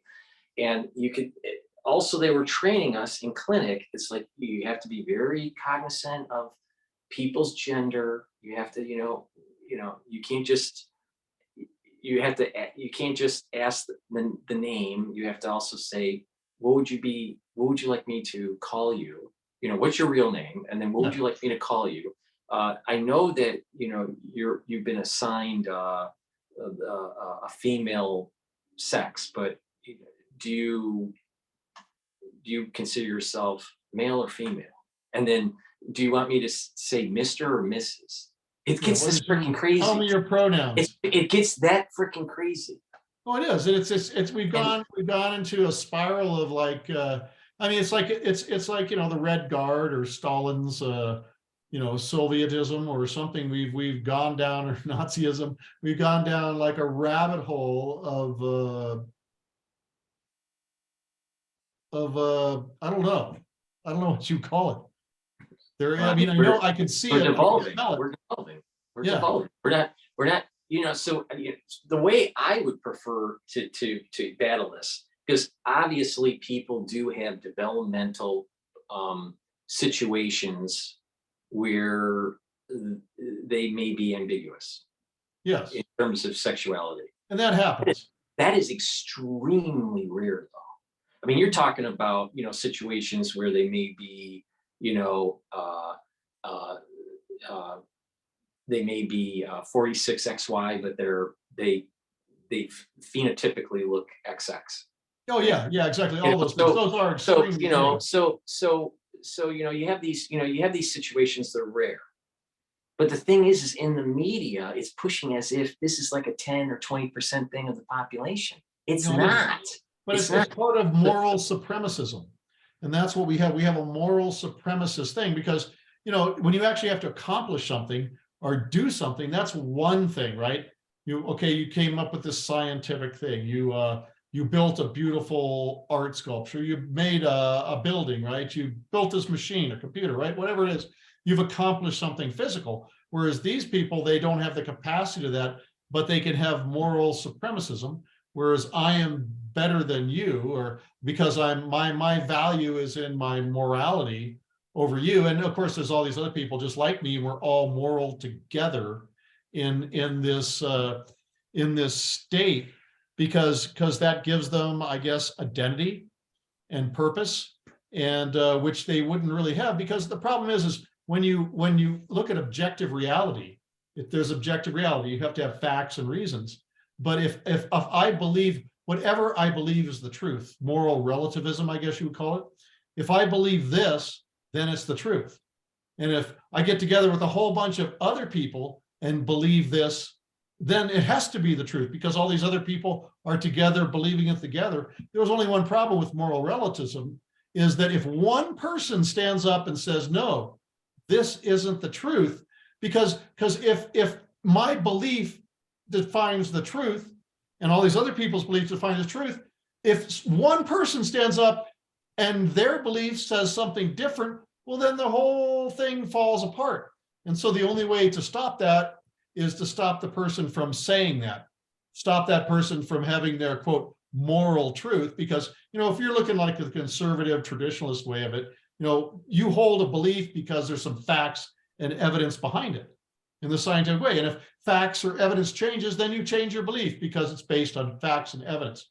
But if it's just based on what I feel, then that's all there is, what I feel. And if I have all these people, we all feel the same, then obviously that is the truth. But if one person, just one person out of a billion says, no, that's not the truth, this is my truth, well, then their whole house of cards fall down. And what do they have? What's the only what can they only do is stop that person from expressing their truth. Put them in the gulag, put them in the camps where they can't express their truth, where they can't have to hear that, where, you know, we censor them on YouTube or TikTok or Rumble or wherever they're censoring them this day, you know, so they can't hear something which violates their emotionally held rationality, quasi-rationality. Yeah, I mean, so they were training us to, you know, be very touchy about the whole gender thing.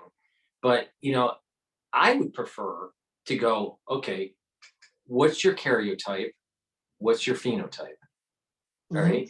You know, and that gets it to a very scientific, very medical definition of all this stuff. And if someone thinks that, you know, if they have gender dysphoria, you know, meaning that, you know, they're female and they think they're male or whatever, you know, if their karyotype is such and such, then that's what I work with from a medical standpoint. Or what's your epigenetic, you know, based on their burden or phenotype, whatever. that's what I work with. Exactly. Not what they feel. And this is the problem, is you got liberals pretending that they are MDs that has scared off the real MDs because they're worried about a lawsuit. And then now they have to play the game.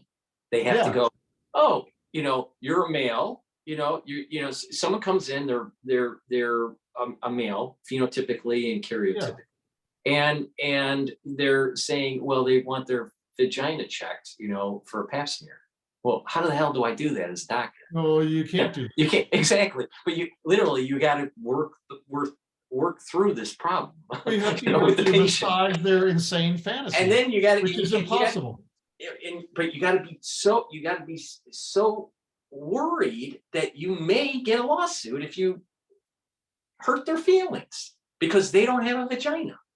Yeah, exactly. Because well, yeah, but it's gotten to a point. I mean, we've, you know, as the old saying, whom the gods wish to destroy, they first drive mad. And I'm sorry, but this country is pretty damn insane, and maybe the gods made it that way. So destruction is the next step in this pathway. And if the dollar no longer is a world trading currency and collapses in value, and the plastic stops working, it's all over, folks. And I don't know what's on the other side. I'm just saying the path to the other side is going to be really ugly. Right. It's a loss. It's a loss of a civilization. It's a loss. Yeah, exactly. I can't fix the problem.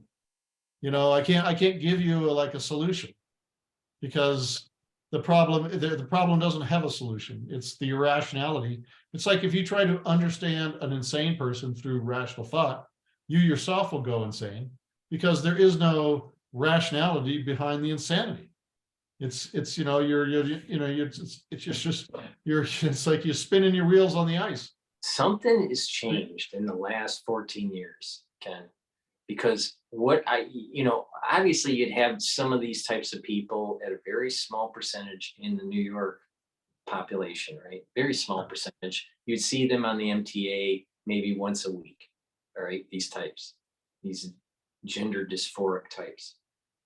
And I see 3 or 4 of these people on a train every day now.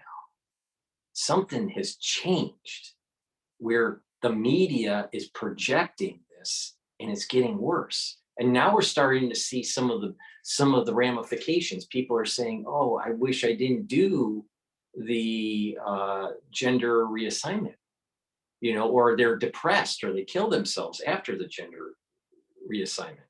And doctors are saying, maybe we're intervening too early. Maybe we can't do this in their teens. Maybe it needs to be in their 20s or 30s. So even the medical profession is like saying, well, wait a minute here. Maybe we're doing things that we shouldn't be doing, which I think is true. I don't think we should be doing these things. But the thing is that so we're seeing the ramifications of this very subjective world that they're projecting on society, that's causing real harm to individuals. These individuals have bought into a lie, right? Now, again, there are very, very, very rare cases where they are stereotypically, one thing and and phenotypically the other, and that's a different situation. But when they're just normal, quote normal, phenotypically and karyotypically, and then they want the gender reassignment, that's more of it. That to me seems more of a, not a disease of the person, but a disease of the society. That's projecting a problem on that person. Well, I think there's Cliff High. He has Munchausen's syndrome through proxy. Which is, I haven't talked to Cliff in a while. Back in the early he's still out there doing his stuff. I mean, I know that he had some health problems, but I mean, he's his health problems is, he and his wife have a few health problems, but they're out in the middle of, they're on the very edge of the continent, literally out in the middle of the woods on the edge of the continent, and that's where he is. That's where he's happy to be, and maybe that's not a bad place to be. It's miles and miles from all the craziness. Right.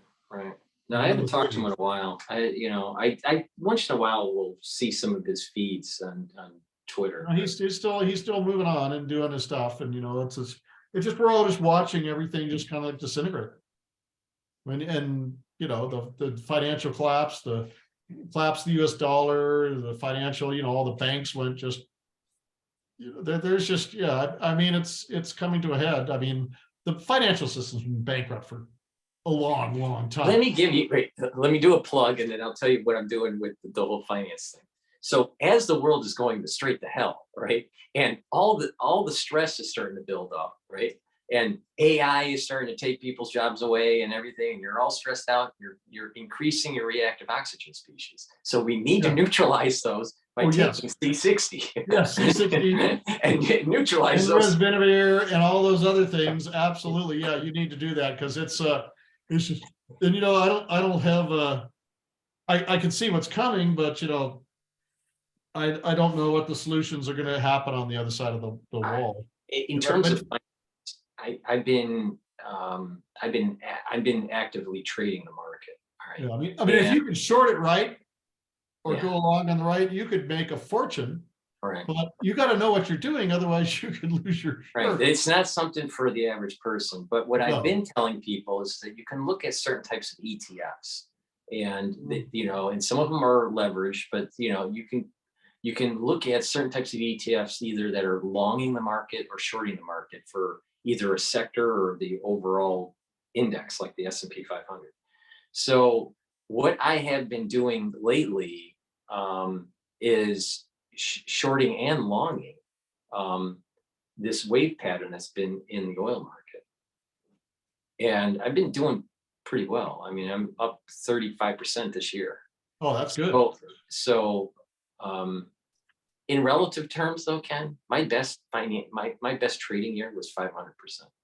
Oh man, yeah. See, I've kind of gone. But it was a leverage situation. Oh, of course it was, but that's what you got to do. I mean, if you do the short when the shit hits the fan and you're on the right side and you're on the short, you're just going to make a fortune.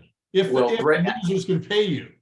All right. So what's playing out here? This is how I see this. With my knowledge of the finance, and I managed a portfolio professionally before I went into medicine. We were talking about Fibonacci's, right? Well, there's a Fibonacci from the crash in COVID to the high point of the S&P 500 and the crash that there was a correction that took place in 2015. There are two Fibonacci's that are nested.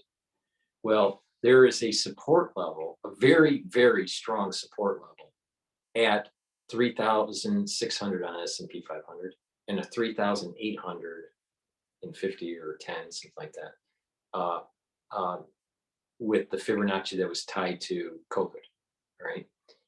Those are 38% retracement lines, all right?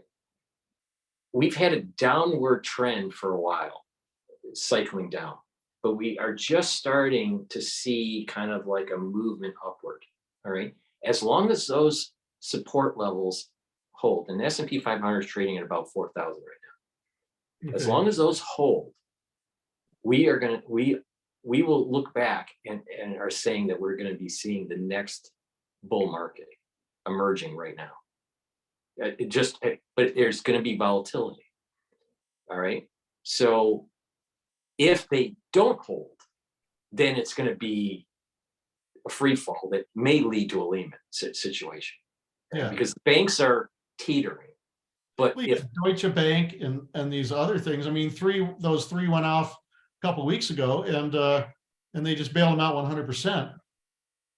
well, right, and I think there's kind of like a two-part issue here. What we're starting to see is the demise of we're starting to see the demise of real currency, if currency was ever real, and moving towards the digital dollar, right? And that causes a whole other set of issues because of AI, metadata, tracking, and so I'm against that. But I mean, well, if you go, you got the instant trading when they have the computers are running, they're just so fast. There's no human can keep up with that stuff. right. So what I've been doing in the oil market is I said, are you familiar with a straddle position? No, not really. Okay, so straddle position is basically it's tied to the options market, but you can do it in the spot market. So the idea is that you're going in agnostic. This only works if it is a high volatile situation, like oil, cyclical, goes up, goes down, right? Yeah.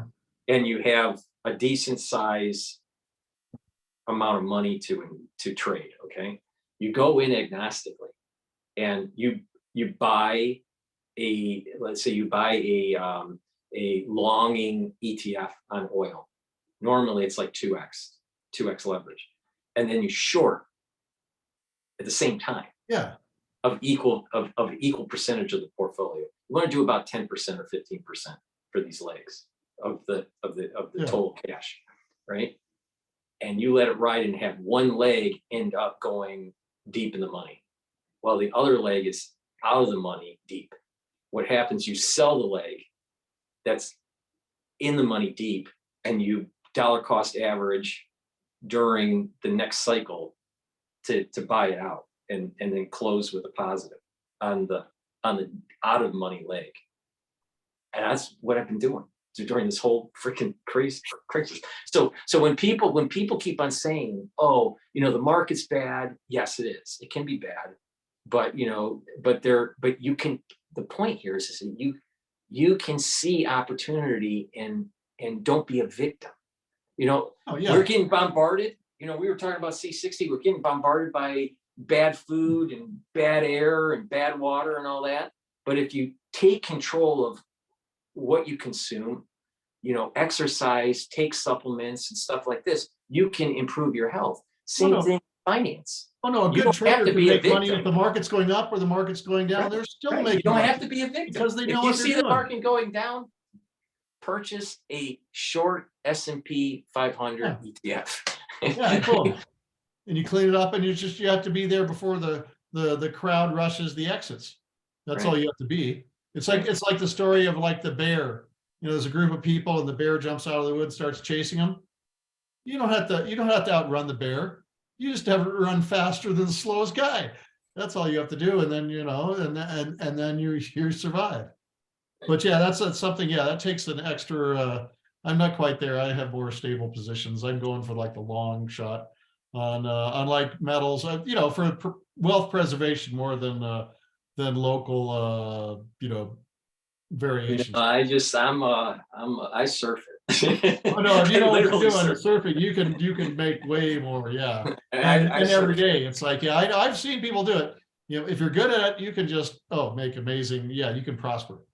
well, this is the thing, is, because of my age, I'm turning 51 in July.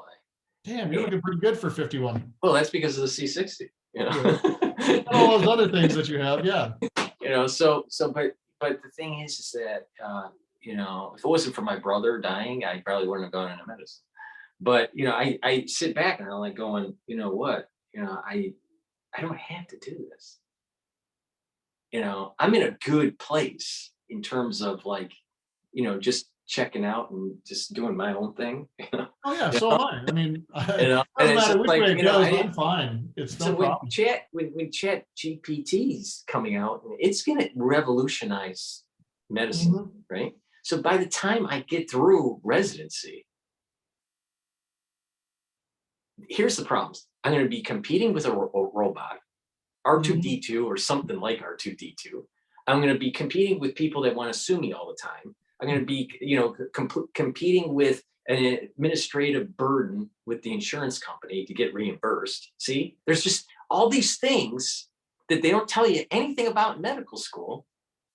I like learning about medicines and how how body works and all that.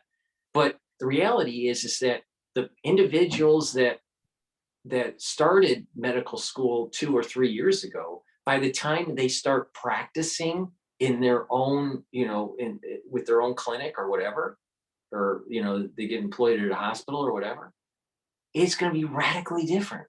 Radically. I mean, you used to be a holistic doctor that takes cash only from basically well-off clients because you can get results. That surfs the Surfs finance everything on the world. side. Yeah, that's what it is. I mean, people want results, so if you can do the results, yeah. I mean, quite frankly, diagnostics is going to be done by some AI that's going to give you exactly what the problem is. But the solution to the problem is not so simple. You have a human, you have their foibles, and then you have the various things you can take together to make that happen. And then you see who is this person? What can I, can I get them to do the nutrition? Can I give them to do these medicines? Can I do this? Bring all those things together and then have good results. And then, all the great doctors make their living off word of mouth. Yeah. You don't need to advertise because, this person got better. Oh, this person helped me, for those people that care to get better. But if there's no way you can fight in the Walmart zone. Right, exactly. And which is basically your mass insurance driven medical profession. I mean, I can see it in my corporate, in the C60 business, where we didn't fight the Walmart. We went the Gucci way. And I think that's the only way to is go to the Gucci way, is give a high quality product that's high value to people that can appreciate it. Right. Because you can't do the mass stuff because the mass doesn't appreciate it and they don't care. And that's if they don't really care about their health. Well, frankly, a lot of people, they just watch television, drink beer, do their everything day, hoping for retirement day, and then they retire and they don't live very long, and that's the way it is. I'll tell you. Eat fried food. Even with the retirement, they're going to extend the retirement age. I mean, Social Security isn't going to kick in. No, they said so I was seeing something, it's going to be bankrupt by 2033, which probably means 2027 or 2025, because right. But they always forget the other side of the problem, and that was the overspending in the military industrial complex. Oh no, they're never going to stop that. Never-ending bailouts to banks and never-ending bailouts to countries. They don't have any money for people. They have money for guns, bombs, and banks and everything else, and all these people, they spend all their time, their money, their taxes, and none of it goes to them. And most of that money going to Ukraine doesn't go to Ukraine. Either goes to defense contractors, it comes back through various money laundering things to do kickbacks to keep the various people that need to be paid off. Exactly. It's not going. Zelensky's making $100 million a month, and he's shipping it all off to funds in Costa Rica, and we all know it. We all know how much he's making. You can't hide this stuff. He got a $24 million mansion in Miami. When all this dust settles, he's just going to sneak off in that private plane, or however he goes across the border to Romania and then takes the private plane to his Miami mansion, and oh well, so bad, too bad for you, Ukrainian people, you're screwed. It's just, I think we are spending way too much money in Ukraine. We need to step aside. This is a European problem, and we're poking the bear and we're causing a Well, lot. they thought they could disrupt, they want the resources of Russia, right? All those resources. And they thought they could do this to destabilize, those children thinkers down at, all those think tanks, right? What is the Atlantic Council or whatever, Council for Relation, or whatever. They have all those incompetent morons who, they have lots of degrees, but they have no capacity to think, right? Here's the strange thing. You bring up a great point here, and maybe we'll wrap it up with this point here. You're absolutely right about the resources of Russia. Huge amounts of petrol, right? But in the context of this whole global warming agenda that they're pushing, which I'm against, but in their, they want to go, into sustainability type energies, which don't have the power densities that we need for windmills won't do it, Cuddy. Right. Exactly. And solar panels won't do it either. No, they won't do it. But and it'll make an eyesore of our and woodland. dead whales and birds. Right. So it just seems that it's counteracting the agenda, the sustainability agenda. I think it's that. So why don't they just, if they really believe that we don't need fossil fuels, why the hell are we even involved in Russia? Well, I think it's a lot of hypocrisy. They know that fossil fuel, the power structure or whatever, they know they want to steal those damn fossil fuels and make like shitloads of money off them. I mean, that's why they went into Iraq, and all these other places. They failed, of course, in their mission to really rip them off. I mean, why are US troops in Eastern Syria where all the oil is, right? At least Trump was honest. He said, oh yeah, we're in Syria for the oil, people may not like him, but at least he was honest about it. Well, the thing is that he's much of a New Yorker. He's very New Yorker. Oh yeah, he is. He is. He's even though he's living in Florida. Yeah, most of New York, very New York. Florida. What are you talking about? So in parting, really, this whole sustainability agenda and pushing, alternative energies. BlackRock is pushing this, other, large investment houses are pushing it for their high net worth clients. It's a scam, man. It is a scam. It's a scam. And the thing is that someone did some research about, remember that ad that was coming out and it was being pushed in the mainstream media about take out your stove because it's on natural gas, go to electric. That was being funded by these investment houses to shift public opinion towards their sustainable funds.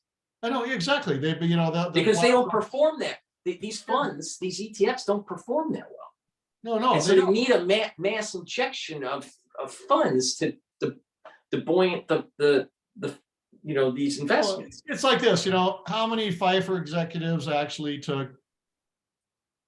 Right. None. Right. But they told you to do it. And if we actually looked at we look at Larry Fink and the rest of those guys' personal investment funds, just how would it be distributed versus how it's distributed in BlackRock or Vanguard, right? Yeah, I mean, there's one thing they tell the peasant scum, and there's another thing that they do themselves. And well, that's just the way it is, because they figure if they can bullshit this and leverage that, they'll end up with the cash in their pocket. And hey, that's where they're going for. Right. I agree with you on that. It's kind of cynical, but oh well. No, it's a big scam. It's a New York financial scam that's going on. Mm-hmm.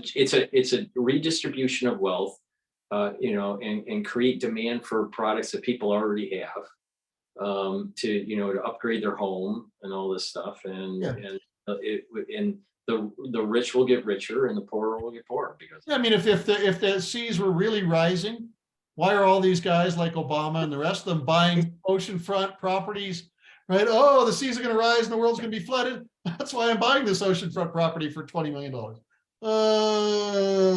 Yeah, right. That, you know, you look geologically, these seas have been rising and falling, you know, 100 Oh, feet yeah. or 50 feet or 200 feet, you know, over, you know, Mhm. cycled for millennia, you know, it's just, there's a natural pattern. And if you look at the natural pattern, we're actually at the high point, not at the low point. Mhm. So we're almost peaked at the high point.